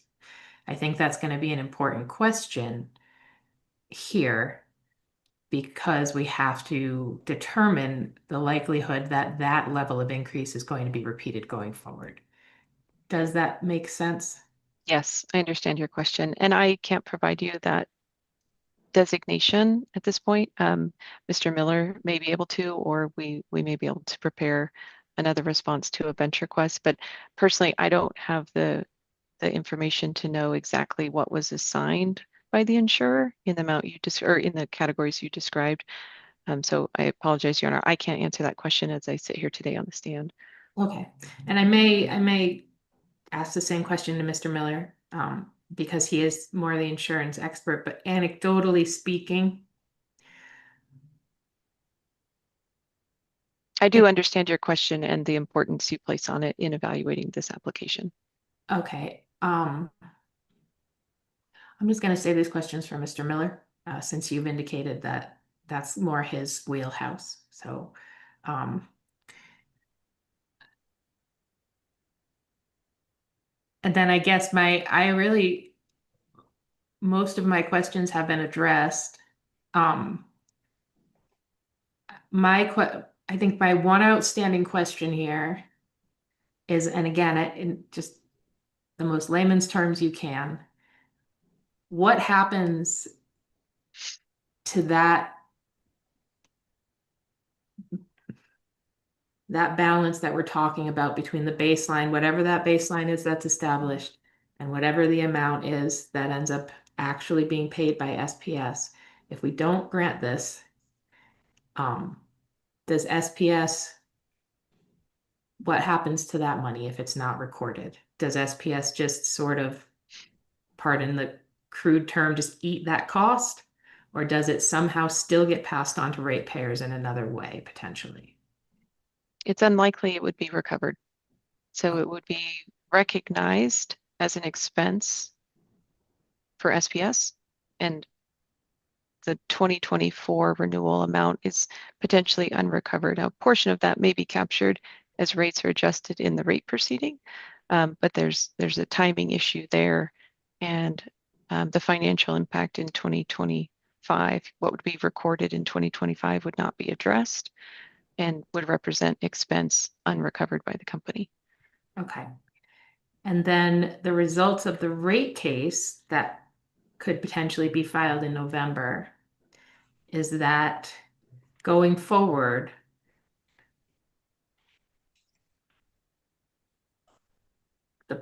whatever portion of rates is assigned to ratepayers that's directly related to this insurance, it will reflect this sort of new reality, new baseline. It'll essentially, you'll be moving forward with a higher baseline of what is and going to be anticipated for this kind of insurance and what may be passed on to ratepayers. Does that make sense? It could, and again, that it depends on if we think that's representative of ongoing costs, like you were describing. And that where we sit today is part of the problem, right? We've seen the material increase in the expense in the 2024 renewal. We anticipate, that could continue, but it's really volatile right now. And we don't mean just volatile increasing. It could be volatile going down. It could be volatile in the amount of coverage we get for the same costs.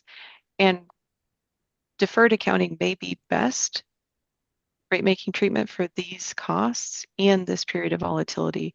Because for example, if we embedded the 2025, say, renewal amount in rates, that would be the amount recovered in rates into the rate effective period. And if that's not the best look or best expectation of what the ongoing expense would be, then that may not be the best rate making treatment for this cost item. That's why the company has not requested continuation of the deferral in this application, beyond the rate case. Because we want to continue to look at these expenses, look at the policy renewals, so we can be better informed when we get to the rate case if we believe a test year amount will be representative of ongoing costs for excess liability insurance premiums. Okay, that makes sense to me. And there's a chance if it continues to be volatile to the extent that SPS isn't able to do that in any reasonable way, that you could request an extension of this accounting order going into the future, at which point the commission could decide whether to approve or deny extending it. Yes, Okay. and the commission could also embed a certain amount in base rates and use that as a new baseline, right? If there's continued volatility expected in the future. So there's multiple ways to navigate that if the volatility is expected to continue. Those are all things that we think we should bring to the rate case, information that we should bring to the extent we know that could inform the commission's thinking on future treatment. Okay. And just logistically, excess liability insurance is not wildfire insurance, correct? I don't know what wildfire insurance is. Is there, I guess that would be my next question. We have anecdotally been talking a lot in the past couple of years about wildfire insurance, the availability of wildfire insurance, the steep increases of wildfire insurance for utilities as wildfires become much more prevalent. And I'm realizing this may be a Mr. Miller question, but what exactly is wildfire insurance? It's a separate insurance policy that the utility carries in addition to this excess liability insurance? I've deferred to Mr. Miller on that. Okay. So he can answer specifically about the different products or maybe just a generalized use of that term to refer to other existing products. But he can help you with that better than I can. No, that's totally fair. Okay. I don't have any other questions. I actually found this cross-examination very helpful in clarification. Ms. Hool, do you have any redirect for your witness? I don't think so. Thank you. Okay. Let's see. Why don't we take another short 5-minute break? Oh, I guess do any Ms. Amer or Mr. Nelson, do you have any follow-up questions based specifically on the questions that I asked Ms. Trammell? No, No, thank you. Okay. Ms. Trammell, thank you as always. You're an extremely pleasant witness to have, and you're always very, very helpful. So Thank you, Your Honor. you're excused for now. And we'll take a quick 5-minute break. We'll go back on the record at 11 and go ahead and get Mr. Miller ready to go. Thank you. All right, thanks a lot.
All right, Ms. Gonzalez, are you ready to go back on the record? Yes. Excellent.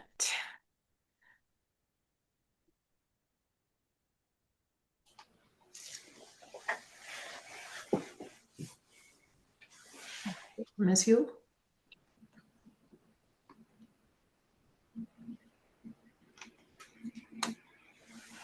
So sorry, I'm here. No apology necessary. The hallway just gets longer and longer, I understand. or my legs are too short. All right, the time is 11:01. We're back on the record. SPS, you may call your next witness. We would call Mr. Robert Miller. Mr. Miller, good morning. Ms. Gonzalez, would you mind swearing in the witness? Raise your right hand, please. Do you solemnly swear the testimony you are about to give will be the truth, the whole truth, and nothing but the truth, so help you God? Yes, I do. Thank you. How's my audio? Is it okay? Yes. All right. Mr. Miller, could you please state your full name for the record? Robert Miller. And by whom are you employed and in what capacity? I'm employed by Xcel Energy Services, and I'm the Director of Hazard Insurance. And do you have in front of you a document that is marked as SPS Exhibit 3? Yes, I do. Could you identify that document for the record, please? It's my direct testimony. Are there any attachments to your testimony? No, Do you have any corrections to your testimony today? no, Is your testimony true and correct to the best of your knowledge? yes, If you are asked the same questions today, would your answers be the same? yes. I don't have any further questions for Mr. Miller, so I would move for the admission of SPS Exhibit 3.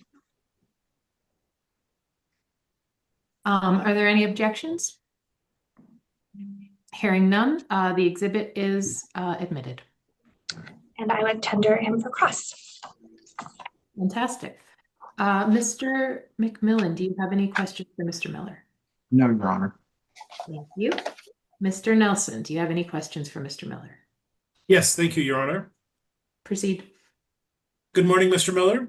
Good morning. My name is Thor Nelson. I'm an attorney representing the intervener, the large customer group in this case. Mr. Miller, will the policy limits that the company elects to obtain in excess liability insurance going into your 2025 renewal be impacted based on whether or not SPS's deferred accounting application is granted or denied? No, Can you please refer to your testimony, which is SPS Exhibit number 3, and I'll ask you if you could go to page 4 of that exhibit and let me know when you're there.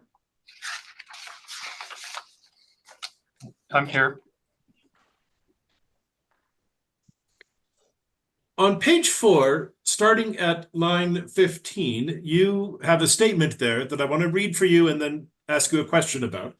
You say, by the time SPS's policy renewal was executed in October 2024, SPS incurred an approximate $32.3 million increase in premium despite a reduction in coverage. Do you see that, sir?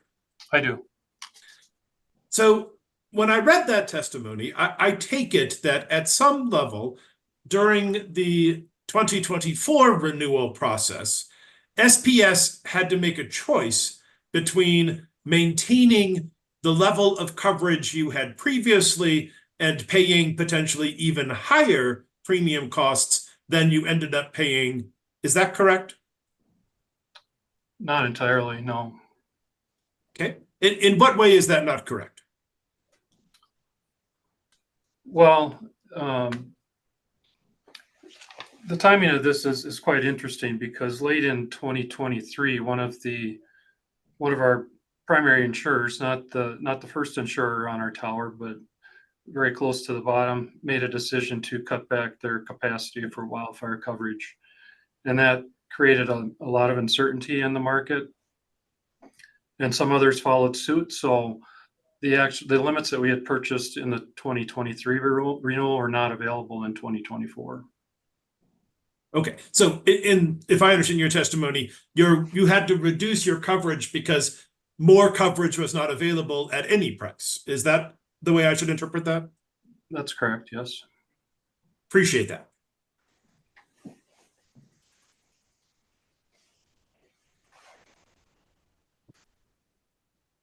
If SPS's deferred accounting application is granted, will that give Excel or SPS or whoever's the decision maker here motivation to increase coverage levels back to the historic level if possible, because you have some greater line of sight to cost recovery? I don't anticipate that there would be any significant increase in the capacity that's available out in the market this year. It's still very fresh from when the adjustment to that capacity happened. We're expecting to see some slight modifications in additional capacity, but nothing significant.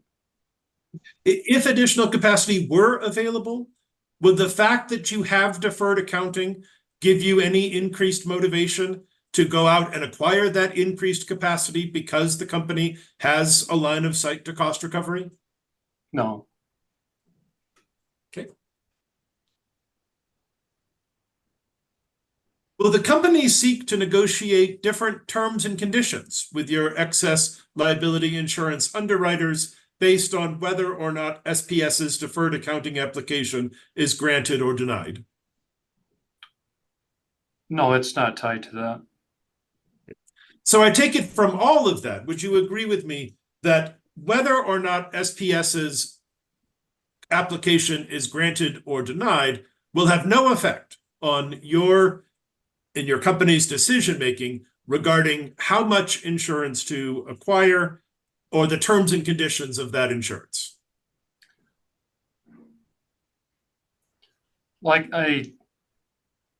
I mean, my job is to evaluate the risk for the company and look at risk transfer options and maximize the optimization of that tower and to the benefit of our company as well as the customers.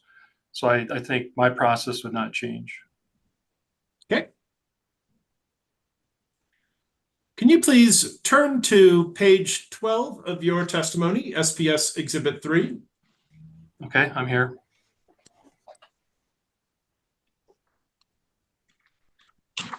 And I just want to make sure you have this, although I'll bet a lot of money you have these numbers memorized.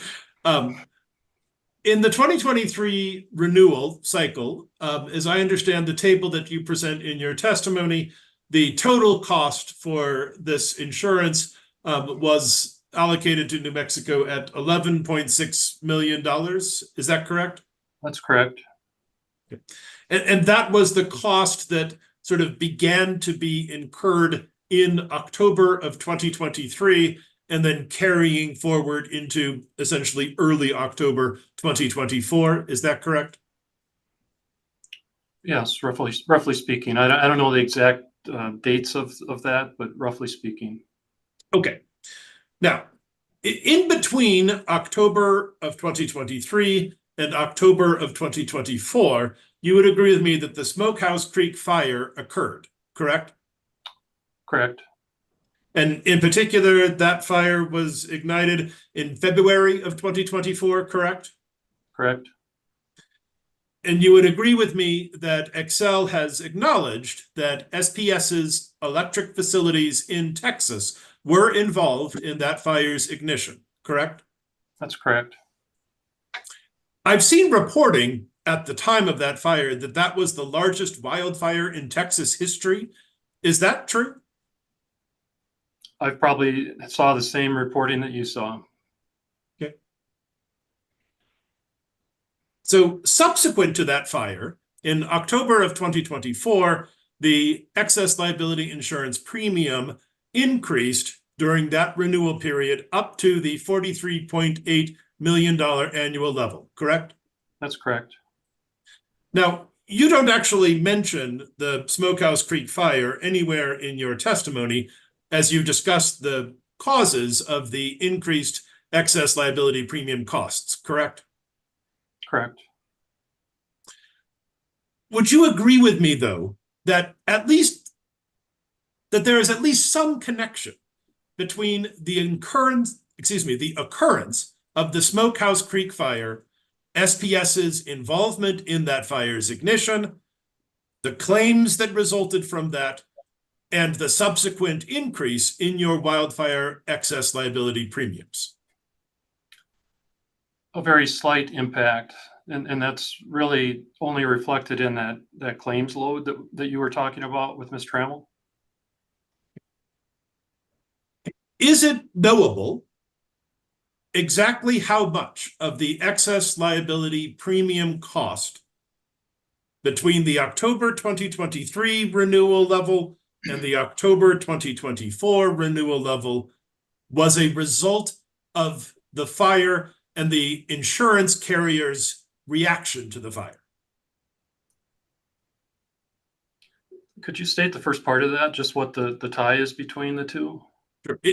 Is it knowable what share or what percentage of the premium increase from October 2023 to October 2024 is due to the insurance carrier's reaction to the fire and the resulting claims? Well, it'd be a very small percentage. I don't have the percentage in front of me, but it would only be that claims load because the excess liability market, and in particular the wildfire part of the excess liability market, and I understand we'll get into that later, very fragile, and it's been on the increase, on the watch of the insurers. And I feel that this wildfire loading that they put in place was in the works, and it was accentuated by the movement of one of the insurance markets that cut back the capacity. It was really this large increase was driven by the reduced capacity in the marketplace. Okay, but you would agree with me that the incidences of utility-caused wildfires generically are a major contributing reason to why getting excess liability insurance is becoming increasingly expensive in the West. Oh, definitely, yeah. That's in the 13 Western states that have been identified by the insurance market, that's the case. Certainly, for example, in the state of Texas, if it is in fact the case that the Smokehouse Creek fire was the biggest fire ever, that probably had an effect on the way insurance carriers view the premiums that they need to charge for wildfire and other excess liability insurance going forward. Fair? Objection. Go ahead, Ms. Yo. Well, I'm going to object on facts, not evidence, with the Texas being the largest fire in evidence of that portion of his question. Okay. I'll sustain that. But I think you can re-ask your question without that in it if you want to go ahead. Of course. So, Mr. Miller, you would agree that the large wildfire in Texas, the Smokehouse Creek fire, that along with the other wildfires in the West, is a major contributing reason why insurance premiums for excess liability insurance are rising significantly, right? I don't agree with that. No, I think that much of that increase in the marketplace for excess liability insurance was in place before the Smokehouse Creek fire. As you mentioned, that was in February, and this all started in motion in December of 2023. So your testimony is, other than the payment of the specific dollars that are claimed, the occurrence of the Smokehouse Creek fire had no effect on the cost of wildfire or other excess liability insurance that insurance carriers charged to SPS or anybody else. I can't speak with certainty that it had no effect to that because I can't get in the minds of the underwriters, but certainly the wildfire loading they gave us for for the renewal were, those types of indications were in place before the Smokehouse Creek fire.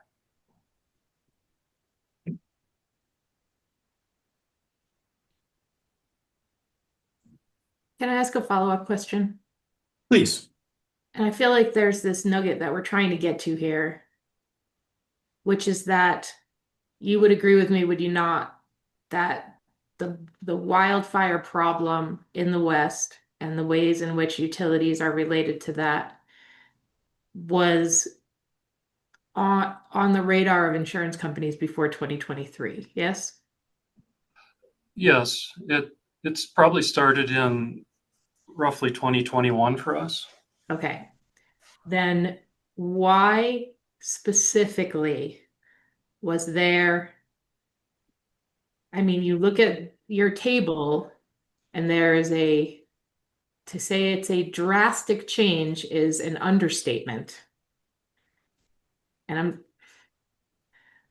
why did that 300% increase happen? And again, if as best you can, explain it to me in layman's terms. Why did it happen and why did it happen when it happened? Well, I'll try to make it simple to understand, but essentially the excess liability tower it's a layered tower. So you've got a primary insurer, then you've got another insurer on top of that, and it goes up on the tower. So the second, say in this case, the second insurer would not pay until the limits that the first insurer put up had been utilized to the fullest extent. What happened was EIM, in specifically, one of the insurers came out in December of 2023, and they had been putting up $100 million of wildfire insurance, and they cut that back to $50 million. So that created that gap. So then you had a couple of options. You could ask the markets above that layer to drop down and cover that. They were hesitant to do that. The other option was to purchase standalone wildfire coverage to fill in for that. So this kind of gets to your earlier question, where what's the difference between excess liability insurance and wildfire insurance? They kept their limit for the excess liability insurance at 100 million, but they sublimited the wildfire at 50. So then you had that $50 million gap alongside the 100 million that they provided for the excess liability. So we had to go out and purchase that standalone coverage. And it was very difficult to do that. There were a lot of markets that were hesitant to do that. We utilized our captive really to get the ball rolling on that, or we were likely not able, would have not been able to fill those gaps. So does that help? That does help. And then my follow-up question to that is understanding that you don't have a crystal ball and you can't speculate based on your experience and knowledge. What is the chance that something like this is going to happen again in the near future and cause the same sort of drastic jump that we saw in your tables? I think there would have to be additional fires that would cause that to happen. I mean, as I said, the wildfire insurance market is very volatile, very fragile, a lot of uncertainty there. And I mean, if you look back at the mid 2000s, like 2007 timeframe, when California was kind of in our same situation here, they were having some fires, but the insurers continued to insure that. They charged more money for it, but then they continued to have additional losses. Eventually, the markets pulled out of California, so that was wildfire insurance was no longer available there. So they've looked at other options for themselves. Then it expanded from California to a few other Western states, and now it's further expanded to the 13 states, and Mexico is part of that. So I think it'll kind of go along at this pace right now, that it probably won't see big increases, but if there were significant additional fires in those Western states, the worst case scenario, you could see the insurers pull out and not provide wildfire insurance for those Western states as well. and the wildfire insurance pulling out, causing that gap in the tower that you explained quite well in your direct testimony, that's what caused the very large, significantly contributed to the very large increase, was because you essentially had to fill that gap. Correct. Okay, thank you. Mr. Nelson, you can proceed. Thanks for allowing me to ask some questions. Of course. At the beginning and end of the day, this is your show, Your Honor, so. Mr. Miller, and maybe sort of one follow-up to the questions you were just asking with the hearing examiner. So I take it your position is that the increase from the 2023 renewal cost of 11.6 million to the 2024 renewal cost of 43.8 million was driven by industry-wide conditions and factors, and the fact that the smokehouse fire occurred in between there was coincidental. Is that right? So we asked our insurers to get, because we know that it's very important to properly allocate the insurance costs. So we went to them and asked for that wildfire loading and their claims loading, and all we can do is rely on the numbers that they gave us. So to me, that would indicate that the Smokehouse Creek fire did not have a significant impact on that number. Okay. Let's talk about now shifting gears from the 23 to the 24, and now let's talk about the upcoming renewal process that's anticipated to be effective October of 2025. Do I understand the way your process works correctly, that the renewal that will occur will then will create policies that cover the period of approximately October of 2025 through October of 2026? That's correct.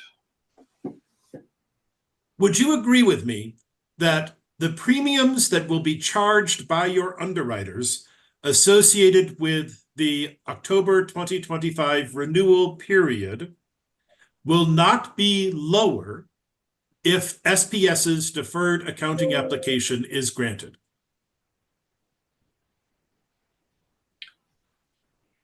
Again, I would state that I don't see a direct link between those two processes. Okay, so is the answer to my question that it will in fact not be lower if the deferral application is granted? Well, there's no link. I can't really say what the renewal will look like in 2025. In October of this year, it's too early to say.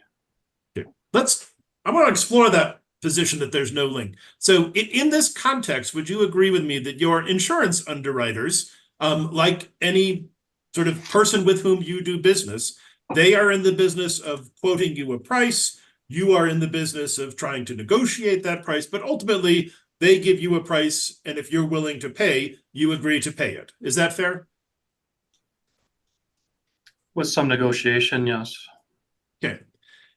Is there a chance that if SPS's deferred accounting application is granted in this very public forum, that your insurance underwriters may observe that the company has a more clear path to cost recovery, and as a result, quote you a slightly higher price for the policy for the upcoming year? I object. Go ahead, Monsieur. I think this may be the fourth time Mr. Nelson has asked Mr. Miller this question or a variation of this question. And Mr. Miller has said he doesn't know. There's no link to the accounting order resolution from the commission, and the questions persist. I'm going to overrule your objection because I think this most recent question is slightly different, but let's have Mr. Miller answer this, and then maybe Mr. Nelson, you can move on after that. Do you need the question repeated? Yeah, Well, maybe you would- refresh. Yeah. Sure.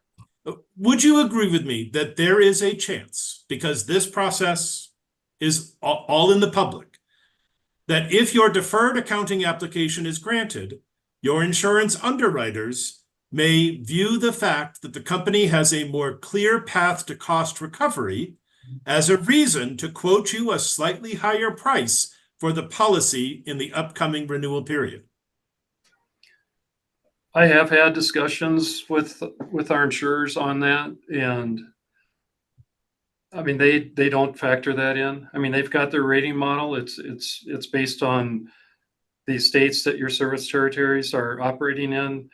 They don't differentiate between their rating model on whether you get recovery on your rates or not.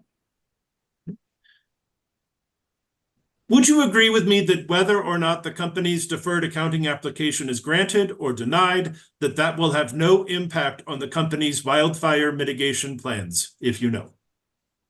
No, I can't answer that. Would you expect that whether this application is granted or denied would have an impact on the way the company mitigates against wildfire risks? I can't speculate on that. Mr. Nelson, yes, that was the same question twice, basically. So move along. Whether the company's deferred accounting application is granted or denied, will that have any impact on the company's decision-making regarding how you defend against claims resulting from wildfires? That's out of my expertise. I can't comment on that. So is it fair to say that based on what you do know, that there is no effect, whether this application is granted or denied, on the way that SPS will acquire insurance or the way that SPS will actually operate in the real world? Is that fair? I can answer on the first part of that. As I said, we're not going to change our process this year compared to what we did last year, based on the outcome of this request. And all I mean to say is you're not testifying that SPS is going to change anything that you do in the operational sense based on whether or not this application is granted or denied. Right? I can't answer that. Yeah, that's outside of my expertise or control. Okay, I just want to pause here for a second. Ms. Huell, will you consider Mr. Nelson's question, and I'll read it back to you.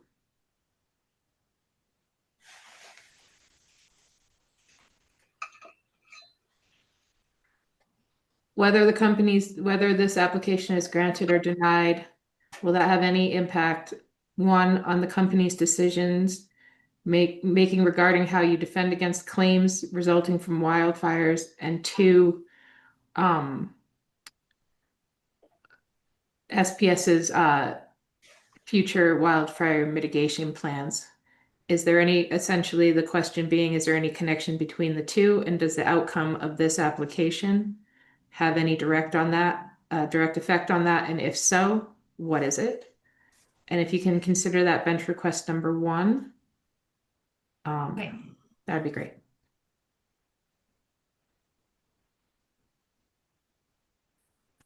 Is that clear? Yes. Okay, just want to make sure before we moved on. Okay, go ahead, Mr. Nelson, you can proceed. Thank you. Mr. Miller, as I understand your testimony today, as you sit here today, you do not know definitively what the prices will be for the excess liability insurance policies that are renewed in October of 2025. Is that correct? That's correct. Do you have any information as you sit here today, directionally, what way you would anticipate those costs will go based on the negotiations you're having with your underwriters? I do, but just to point out that they're very soft at this point, because even last year when we were going into the 2024 renewal, we knew it was going to be a difficult renewal. We actually modified from our robust process of placing the policy slightly and got an earlier start than we normally do. So we started in January. It looked like it was going to be pretty bad then, but then it kind of smoothed out by the middle of the year. But then as we approached October and September, it got very difficult. And so right now, as we sit here today, I don't see significant changes in the wildfire loading, I would expect that they would be similar to what they were last year. There will be a slight increase on the remainder of the program. Maybe we're hearing maybe 10 to 15% increase, but I mean, all bets could be off. Next week there could be a fire in some other state that would change that loading potentially, and it could change similar to what it did last year. Thank you, Mr. Miller. I have no further questions of this witness. Okay. Thank you, Mr. Nelson. Ms. Ammer, do you have any questions for Mr. Miller? Yes, thank you, Your Honor.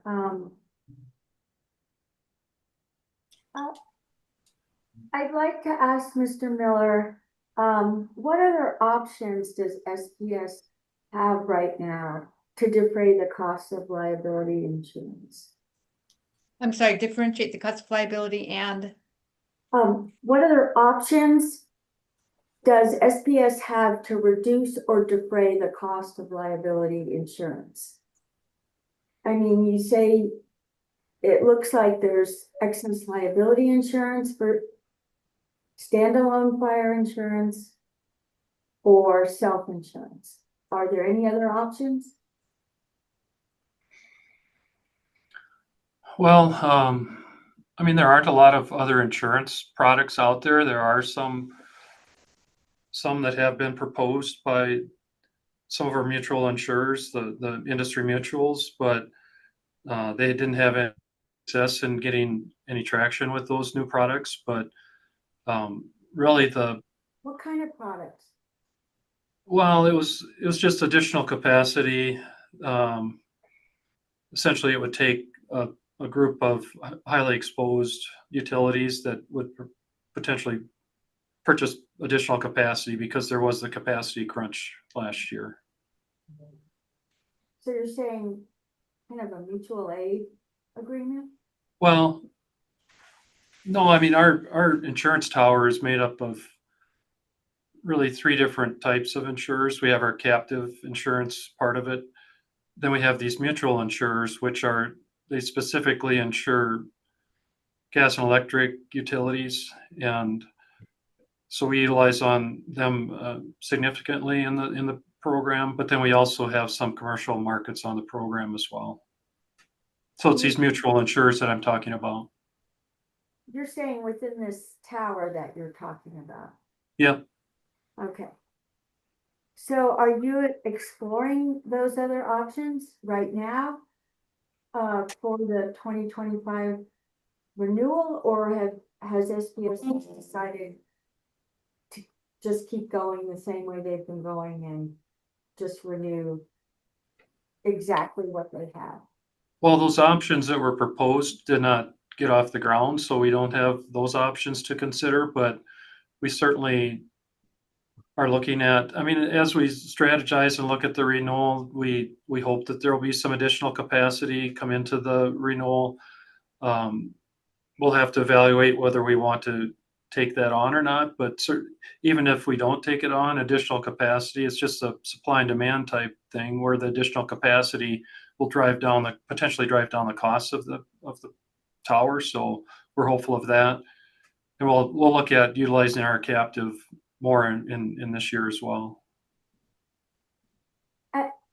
As soon as SPS experienced the 280% increase, why didn't SPS immediately start to explore self-insurance options?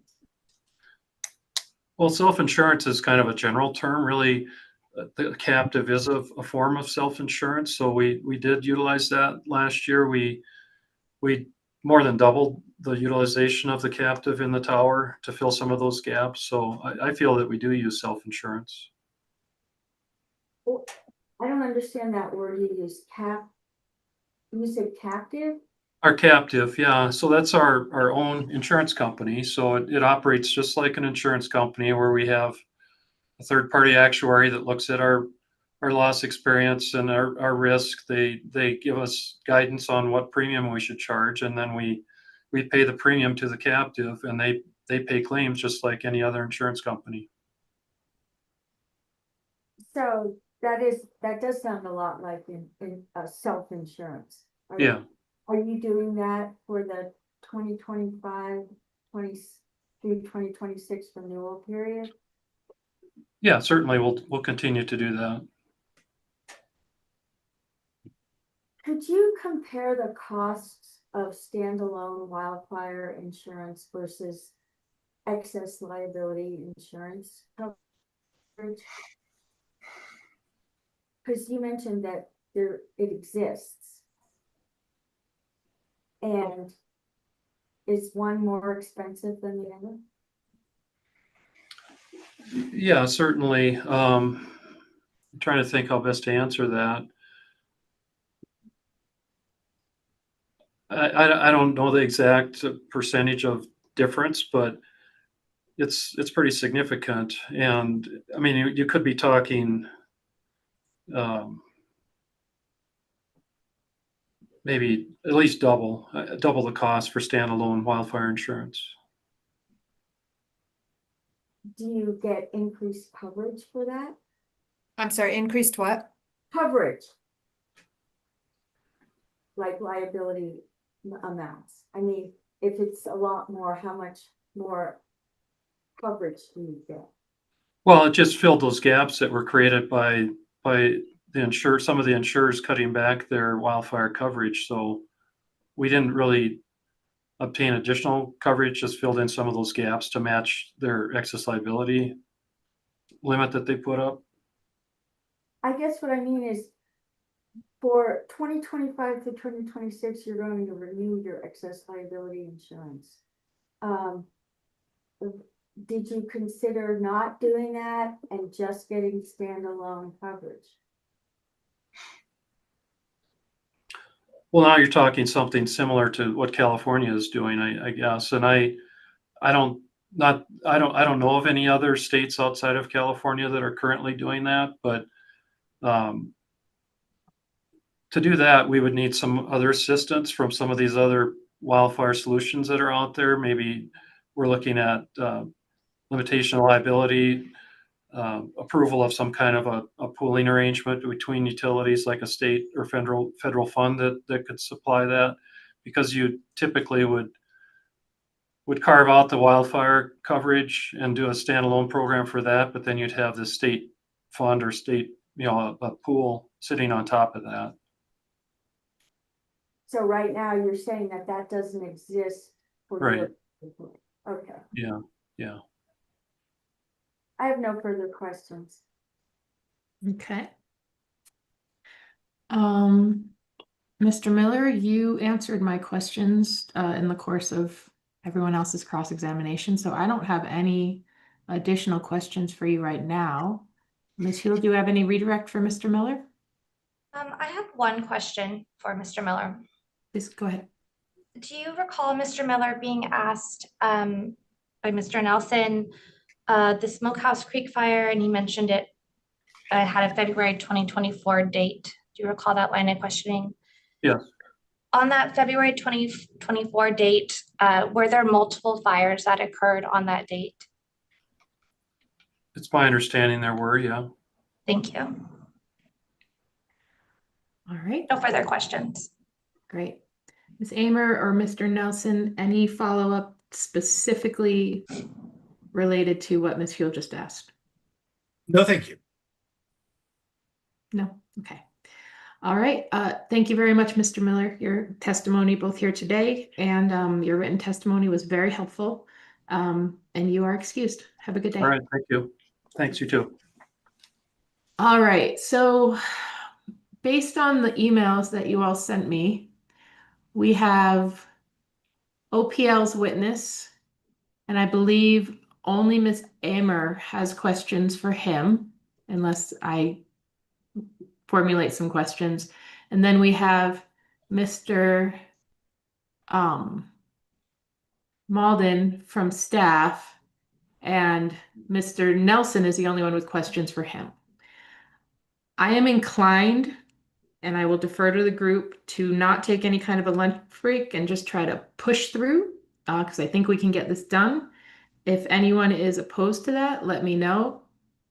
I only have a couple of questions for Billy LeCompte. Okay, and Ms. Gonzalez, would you be all right with that? Okay, so why don't we take a 10-minute break now? And then if you want to get your witness ready to go, Mr. McMillan, we'll come back at 11:50 and see if we can't get through these last two witnesses and maybe get an early start to our weekend. And I believe Miss LeConte is in the waiting room. Oh, I see her right now. Wonderful. All right, we'll be back. We'll be off the record until 11:50.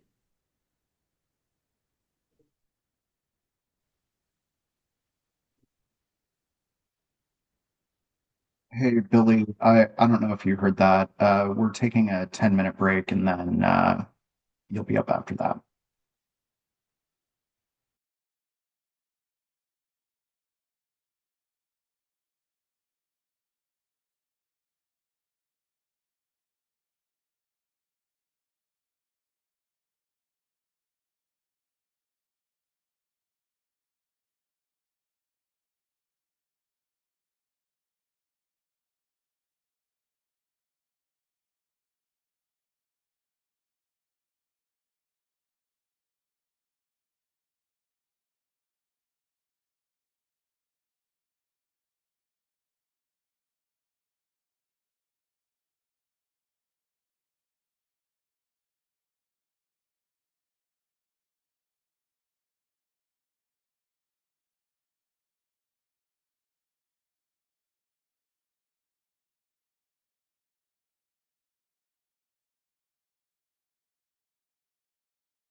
Gonzalez, whenever you're ready. Excuse me. I am ready, sorry. It's okay, I'm choking on my spit. Okay. Um, we'll go back on the record. And next in line for this hearing is OPL. So Mr. McMillan, if you would like to call your witness. Yes, Your Honor. OPL calls Billy LeConte. Ms. Gonzalez, will you please swear in Ms. LeConte? Raise your right hand, please. Do you solemnly swear the testimony you're about to give will be the truth, the whole truth, and nothing but the truth, so help you God? I do. Thank you. Mr. McMillan, go ahead. Hi, can you introduce yourself, please? My name is Billy LeConte. And by whom are you employed and in what capacity? I'm an energy advisor and associate at J. Pollock Incorporated. And did you file direct testimony in this case? Yes, I did. And do you have a copy in front of you of what's been marked as OPL Exhibit 1? Yes, I do. Could you identify that document? It's the direct testimony I filed. And was that testimony prepared by you or under your supervision? Yes, it was. Is it true and correct to the best of your knowledge? Yes. Do you have any corrections that you'd like to make to that testimony? No, I do not. And if I asked you the same questions today, would your answers be the same? Yes. Your Honor, with that, OPL offers Exhibit 1, Ms. LeConte's direct testimony into evidence. Any objections to the admission of OPL Exhibit 1? Hearing no objections, it's admitted. And we present Ms. LeConte for cross. All right, welcome, Ms. LeConte. I believe Ms. Amer has a few questions for you. Go ahead. Thank you. Good morning, Ms. LeConte. On your direct testimony, page 5, lines 15 through 18, you say, and I'm quoting, therefore, regardless of the fact that it would constitute piecemeal rate making, because it is not certain that ELI expense would continue to increase, the need for the deferral mechanism is not warranted. And my question is, why wouldn't past increases warrant tracking in a deferral account, even if the ELIP does not continue to increase? Because what's being requested here is just a tracking mechanism. So of past increases. Well, the past increases, what they're requesting would be in a deferral account and would apply when the next rate base case is heard. Without the deferral account, that would not be addressed. So our concern is that if there is a deferral account, the commission would consider these past costs, which normally would not be considered when they file a base rate case. So you're saying, is it true that you're saying that you just are opposed to any kind of deferral accounting treatment for past expenses? I wouldn't say I'm opposed to any deferral accounting, but I would say in this situation, I am opposed to it. You're saying, what are your reasons? Well, I think it would depend on the magnitude of the costs. And I'm not sure if the magnitude of the cost increase for this deferral account warrants a deferral accounting mechanism. All right, and then I'll direct you to your direct testimony, page 5, line 6. You describe, starting at line 6 through line 17, that this is, you consider this to be piecemeal rate making, but isn't it true that SPS is not requesting any rate making treatment here? They're not at this time, but what they're requesting is for the commission to review this cost in isolation when the utility files its next base rate case. So when they do that, that would be piecemeal rate making because the commission is not able to look at the other costs the company has perhaps saved on, which would then eliminate the need for the deferral account. But in a general rate case, they will be reviewing all the other costs. So, and the rate making will take place there, so, I still have a hard time seeing that this is piecemeal rate making. It's not clear to me, as my understanding, that the commission would consider all of the other costs that were incurred in the past to determine if this deferral accounting mechanism is warranted. The way I understand it is the commission would look at the deferral accounting and determine whether it's prudent.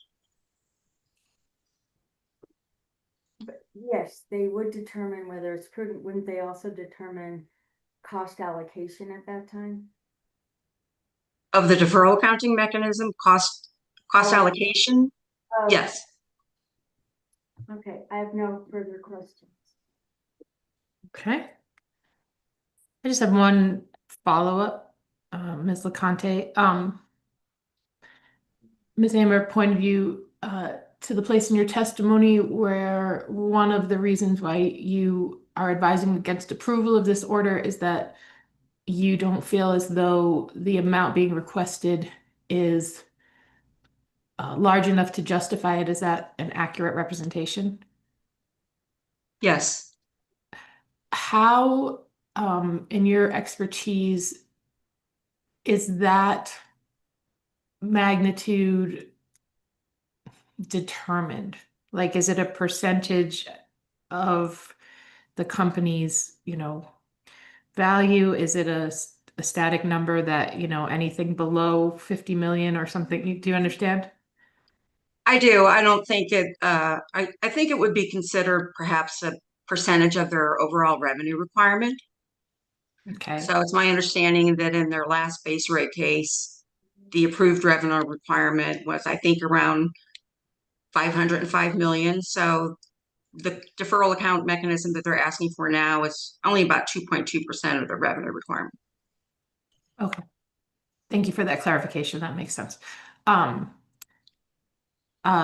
Ms. Amer, do you have any additional questions specifically based on what I just asked? No, thank you, Your Honor. Okay. Mr. McMillan, any redirect? No, Your Honor. All right, Ms. LeConte, thank you for testifying today and for your written testimony. It was very helpful. And you are excused for now. Have a good weekend. Thank you. You too. Thanks. All right.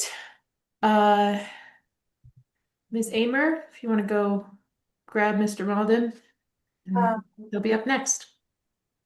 I believe he is ready. Okay. We spoke with him.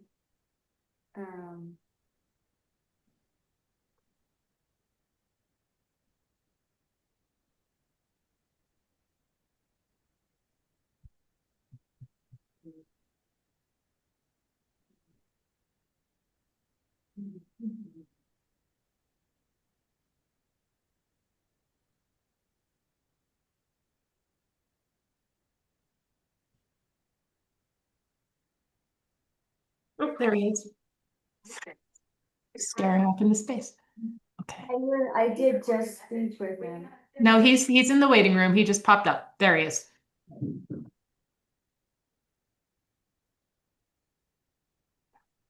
Good afternoon, Mr. Malden. Can you hear us? Good afternoon. Yes. Can you hear me okay? We can hear you just fine. Ms. Gonzalez, would you mind swearing the witness in? Raise your right hand, please. Do you solemnly swear the testimony you're about to give will be the truth, the whole truth, and nothing but the truth, so help you God? I do. Thank you. All right, Ms. Amer, go ahead. Good morning, Mr. Malden. Please state your name for the record. Jonah Malden. And where are you employed? I'm employed by the Utility Division staff of the New Mexico Public Regulation Commission. And in what capacity is your employment and your job title? I'm the accounting bureau chief with the utility division of the NMPRC. Did you prepare your testimony in the matter of SPS's request for approval of an accounting order for excess liability insurance expense? Yes, I did. Um, are you looking at the download in the Dropbox marked as utility division staff direct testimony of Jonah Malden, marked as Exhibit 1? Yes. That's Exhibit 1. And is that your prepared testimony filed in this case on June 25th, 2025? Yes, it is. And it was prepared by you or under your supervision? Yes. Do you have any changes or corrections to staff Exhibit 1, direct testimony of Jonah B. Malden? No, I don't. Is staff's Exhibit 1 corrected, a true and accurate copy of your testimony? Yes. And is your testimony true and accurate to the best of your knowledge? Yes. If you were asked to answer the same questions today, would your answers be the same? Yes, they would be. Do you adopt staff's Exhibit 1, a direct testimony of Jonah B. Malden, as your sworn testimony in this matter? Yes, I do. Ms. Hearing Examiner, I'd like to move entry of staff's Exhibit 1, prepared direct testimony of Jonah B. Malden into the record. Are there any objections to staff Exhibit 1 being introduced into the record? No objection. All right, hearing no objections, it's admitted. With that, I'll pass the witness. Okay. And my understanding is, Mr. Nelson, you are the only one who's prepared cross-examination for Mr. Malden, and I may have a couple of questions based on that, but you may proceed. Thank you. Good afternoon, Mr. Malden. Good afternoon. My name is Thor Nelson. I'm an attorney for the New Mexico Large Customer Group. Just have a few questions for you today. I want to start sort of at a big picture policy level with you, sir. Would you agree with me that in the normal course of regulation in New Mexico, that utilities bear the risk of cost increases that occur between rate cases, but they get the benefit of any cost decreases that may occur between rate cases? I would agree with you. Would you agree with me that this regulatory construct exists, at least in part, because it is perceived to give the utility an incentive to effectively manage their costs? Yes, I would agree. Would you further agree with me, based on that, that a deferred accounting, like what we're seeing in this case, if I could, should be the exception, not the rule? Yes, I would agree. Would you agree with me that to the extent deferred accounting is initiated, that could decrease incentives otherwise in place for the utility to effectively manage their costs? It could, certainly, especially if it's not done sparingly and the criteria to allow this kind of deferral is not met or should be evaluated. Now, one exception that exists outside of the deferred accounting world in New Mexico to the general rule about the utility bearing the risks and receiving the benefit of cost changes between rate cases is the exception that sometimes we have cost tracking mechanisms. Is that fair? Yes. But that doesn't apply here, because would you agree with me that SPS does not have a cost tracking mechanism put into place to track the costs associated with excess insurance liability? I'm sorry, I said that backwards. Excess liability insurance costs, correct? Correct. Okay. Mr. Mullen, I'd like to talk to you a little bit about the appropriate baseline that would be set to reflect the sort of the starting point for where you start looking at deferred costs, in the event that the commission approves a deferred accounting mechanism in this case. First of all, just to make sure we're on the same page, would you agree with me that the baseline is the dollar amount of excess insurance costs that are tracked above that level for purposes of the amounts that are appropriate to defer? Is that fair? Yeah, that's fair. Okay. So could you please take a look at your testimony at page 3 and let me know when you are there.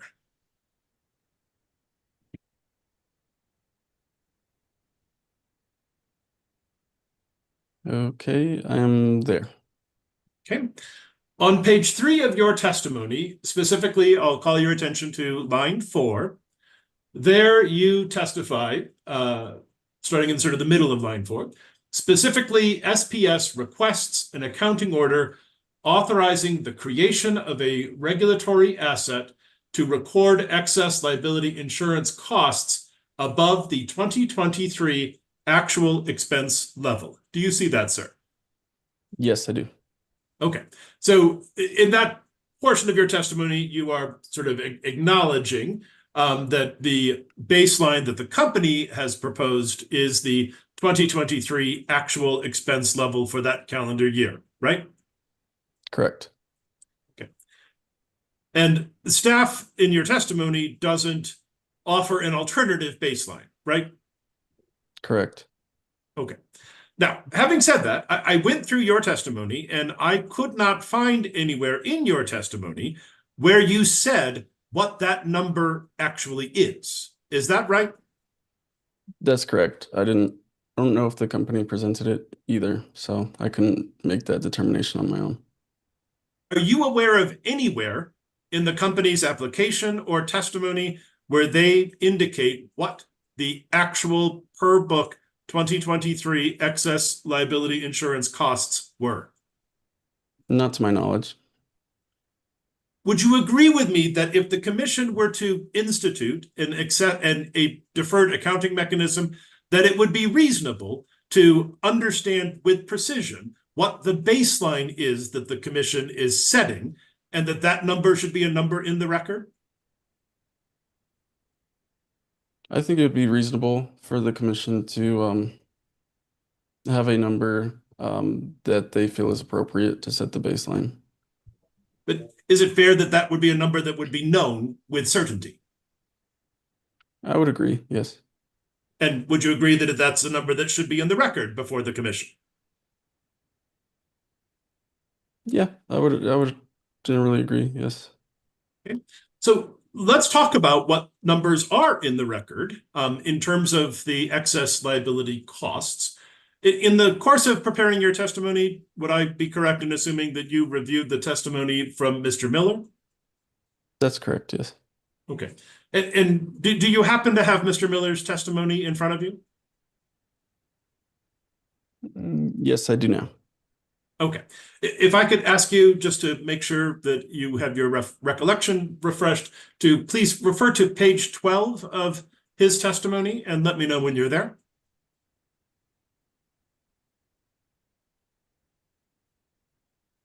Okay, I'm there. Okay. On page 12, do you see the table labeled RLM1? I do. Okay.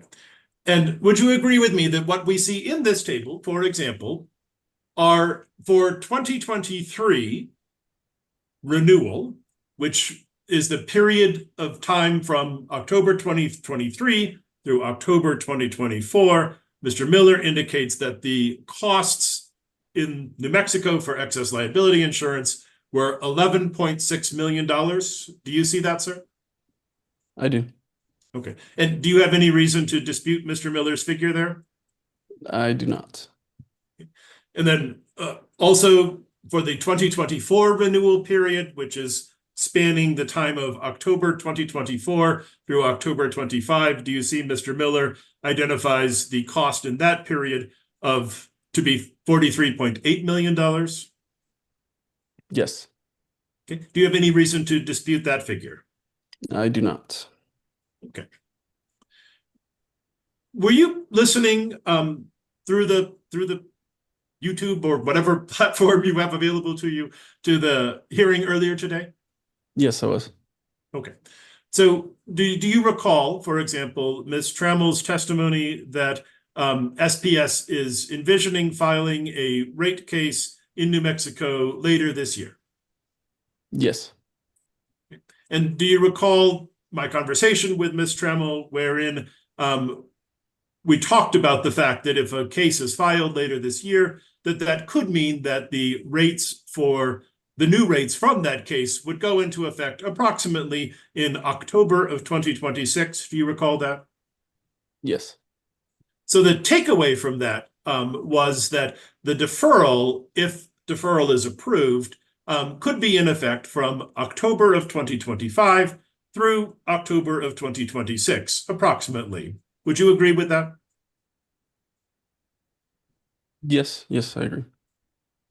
So would you agree with me that if the commission elected to use a baseline that was either, for example, the 2023 renewal number from Mr. Miller's testimony or the 2024 renewal number, that the baseline in either of those instances would reflect an October to October number, right?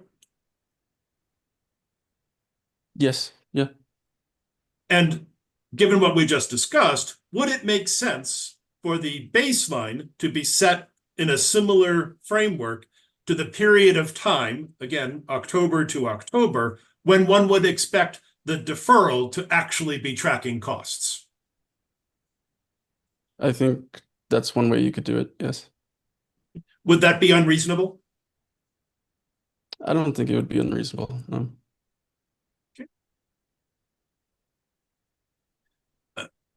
Another number that was talked about earlier today with myself and Ms. Trammell was the quantity or the amount of the excess insurance costs that were reflected in the company's proposed future test year in the last rate case, that test year being the time of July 2023 through June 2024. Do you recall that discussion I had with Ms. Trammell? I do. Okay. As you sit here today, do you know what the number was that was reflected in the company's forecasted test year in the last rate case associated with excess insurance costs? Are you referring to the amount that would be in the future test year as they proposed it, or the stipulated amount? Well, that's a good and fair question. So let me sort of start with, do you know what the amount was in the forecasted test year as they proposed it? Not off the top of my head, no. Okay. Then I take it it's fair to say that do you know whether or not a specific number, for example, was identified in the stipulation that resolved that case? As far as directly related to insurance, no. Do you recall whether or not staff objected to the company's proposed excess liability insurance cost amount in the 2022 rate case? To my knowledge, staff did not object to that. Would you agree with me that no party objected to that cost in that rate case? I believe I agree, yes.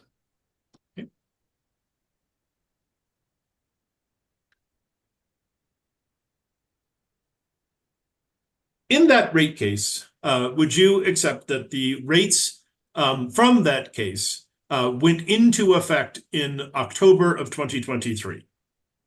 Yes. Would it be unreasonable for the commission to set a baseline in this case only using costs prospectively from the rate effective date from the last general rate case?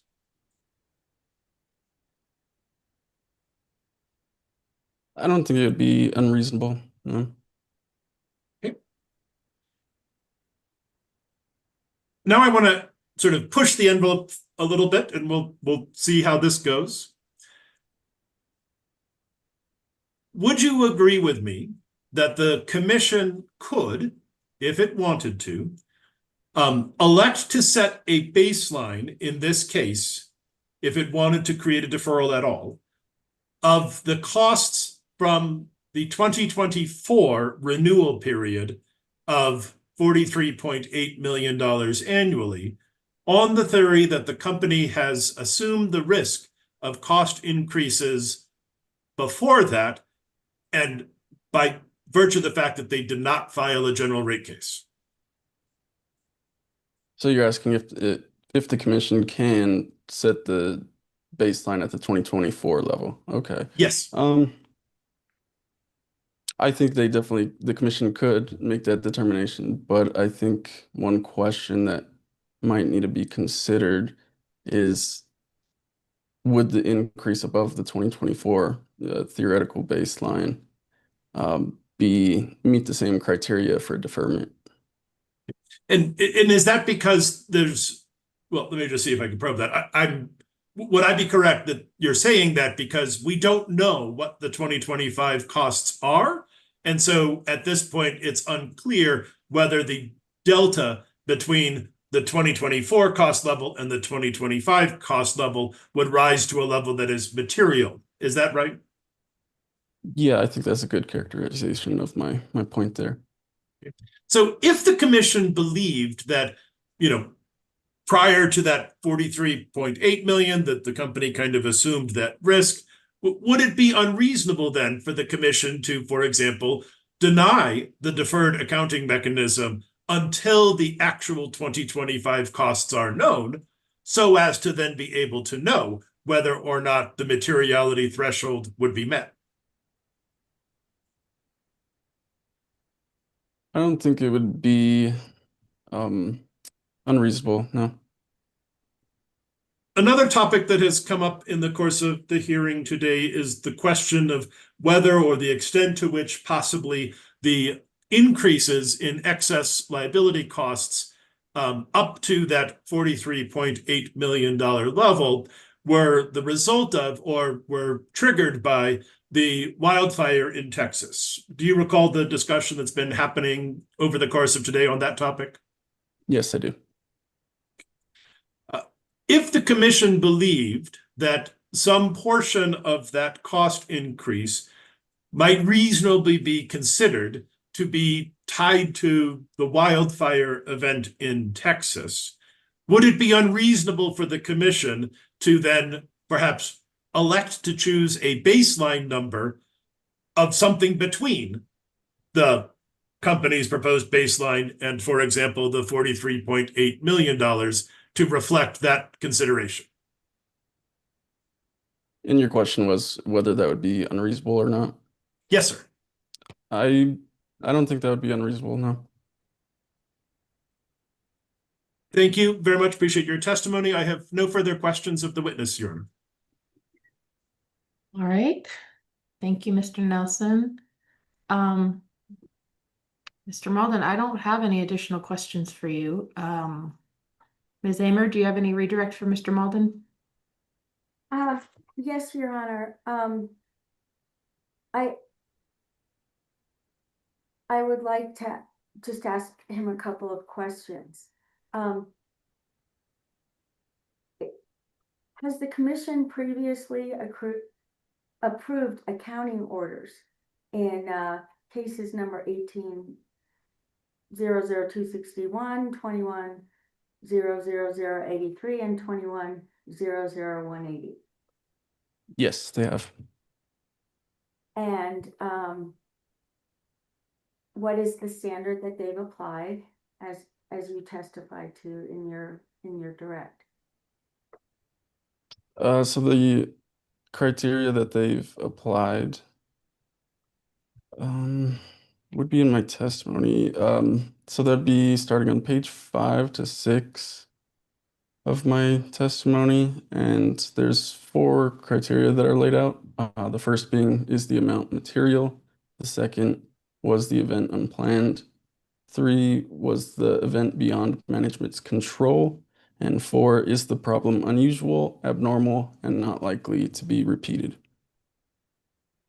And is it your testimony that SPS has met these criteria? Yes, it is. And that's based upon the baseline being the 2023 book value.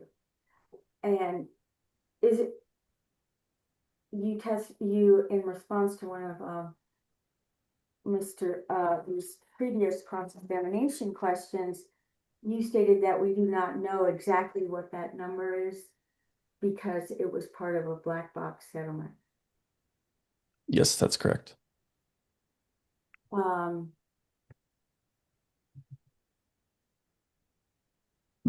Is your opinion based upon the fact that SPS's request is a pure accounting order? Yes, And that means that there is no judgment on the ultimate rate making treatment of the regulatory asset, that's correct. Yes, and all rate making treatment has been deferred to the rate case that SPS has stated they'll file in 2025. that's correct. Yes, And isn't it staff's opinion that whatever SPS requests in that application will be evaluated by staff at the time, and make recommendations based upon that application? yes, correct. And staff has not prejudged any ultimate rate making treatment of the deferred accounting treatment if granted as requested. Correct. That's all I have. Great.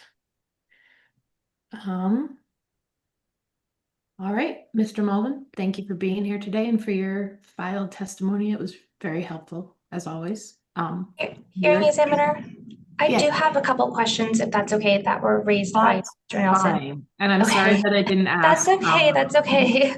Please go ahead. Okay, Mr. Malden, I think I heard you say you were listening to the hearing this morning.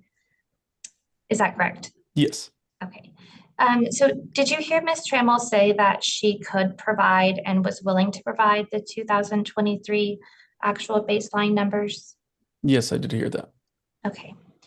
And if SPS had filed a rate case in April of 2025, instead of filing this application, and if we assume that the commission approves the renewal as the test year amount in that higher amount, would that higher amount be the 2025 renewal as the test year amount? Would that higher amount be embedded in SPS's base rates until the next rate case?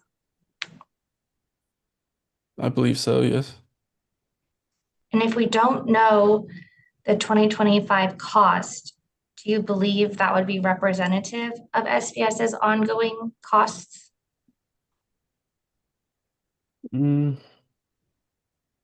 It could or it could not be. It could be higher or lower between rate cases. Thank you.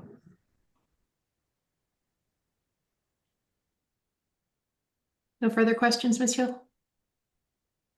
So let's go ahead, since it's come up a handful of times, why don't we make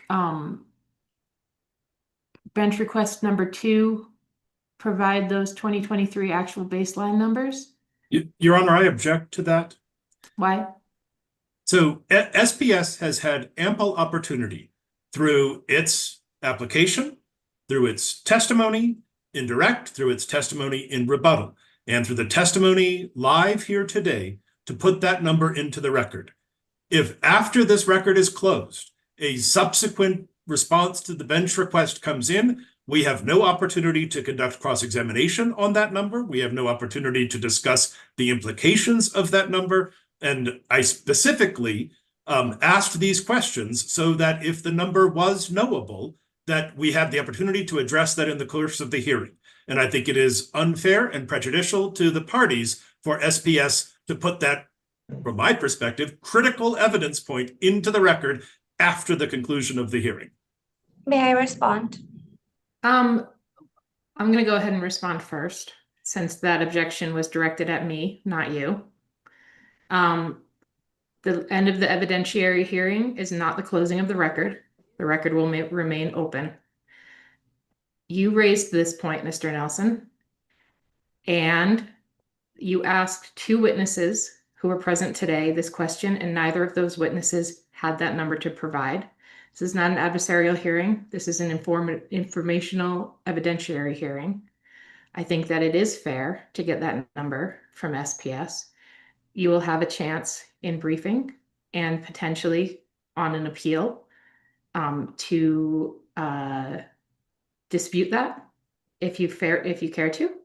But at this point, I'm going to go ahead and allow them to provide that number, because I think in order for the commission to make its decision, that number is important. And ultimately, what we're doing here today is trying to gather the best information for the commission to make their decision. If I may, then, Your Honor, if the decision is to allow this to go forward, which I understand that it is, I would request that the bench request also request the figure from the company's forecasted test year from the last rate case filing, which is, I think, a relevant figure as to reflect the number arguably in rates currently. That number I also sought from the witnesses. The witnesses also declared that they did not have that available. And so to the extent the record is going to be supplemented, I would request that you supplement the record completely and get that other figure as well.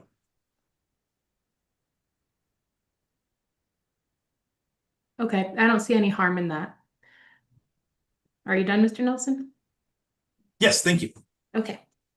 So Ms. Hill, did you care to respond? Well, I appreciate your comments, hearing examiner, and you covered a lot of what I would like to cover. I would just add that Mr. Nelson could have asked discovery during the course of this proceeding or provided a witness, and he chose not to do that. And while I do appreciate he did ask the questions during the course of a live hearing, the witnesses said they did not have the answer at hand, not that they did not want to provide the answer.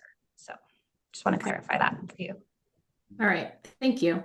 So the bench request will be, if you go ahead and provide those 2023 actual baseline numbers, and then let's see, let's get this right. And as sub question 2 to this bench request, the figure from the company's forecasted test year from the last rate case filing.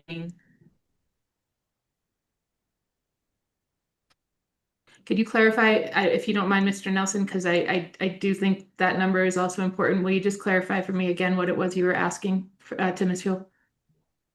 Yes, so the request is, just to be clear, in the last rate case, there was a baseline period, then there was an incremental period, and then there was a final forecast period. And the question is, as it worked its way through the process, what was the final amount in the forecasted test period that the company incorporated into its, and I'll be more specific, into its rebuttal filing from the 2022 rate case? Because I'll just advise Your Honor that there were some changes to the company's numbers that occurred between the direct case and the rebuttal case. But I believe that the final answer, if you would, for what the company was proposing in the rate case is captured in the cost study that was incorporated with their rebuttal filing from that 2022 case. Ms. Hill, is that clear? That's clear. I'm not sure of the accuracy of Mr. Nelson's statements as I sit here today. But we can certainly look into it and see what that shows, and see what we can find. Okay. If you need clarification, you don't need to do any sort of official motion or anything like that. If you need to send an email and just copy all the parties to me, Okay. That's fine. Okay, This is thank a little you. bit an unusual way to do a bench request, but I do think it's a legitimate concern on Mr. Nelson's part. So that'll be 2 bench requests, the first one that I articulated earlier, and then this one. And if you could get those to me before next Friday, Okay. Okay. Mr. Malden, thank you for your testimony. You may be excused. Have a good weekend. Thank you, too. Well, this will conclude the evidentiary portion of our hearing. I am going to allow but not require the parties to brief in this case. And SPS did request an expedited transcript from Ms. Gonzalez. And would it be reasonable to Ms. Gonzalez to say that we might see that sometime next week? Yes, I think it's a 3-day expedited, I believe Yeah. Wednesday, but I'll go as quickly as I can for the parties. Great. So because we're on a little bit of a shortened timeline and this is sort of a single issue matter, I'm gonna give, let's see, if you get the transcript on Wednesday, 20 days would put us into August, but let's go ahead and have initial briefs due August 8th.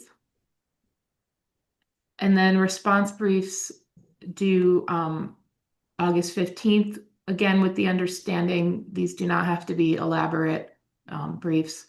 And nobody is required to brief. In the briefing, though, I would like, amongst any other issues that you think are important, specifically addressed those 4 criteria that Mr. Malden and SPS laid out, and whether or not the parties feel as though SPS, given all the information, both in the pre-filed testimony and what came out in the hearing today, meet those 4 criteria. And I will articulate them again in the briefing order, but I think everybody knows what they are because they were in the testimony, so I won't repeat them right now, but I will put them in the briefing order. And aside from that, are there any questions before we recess?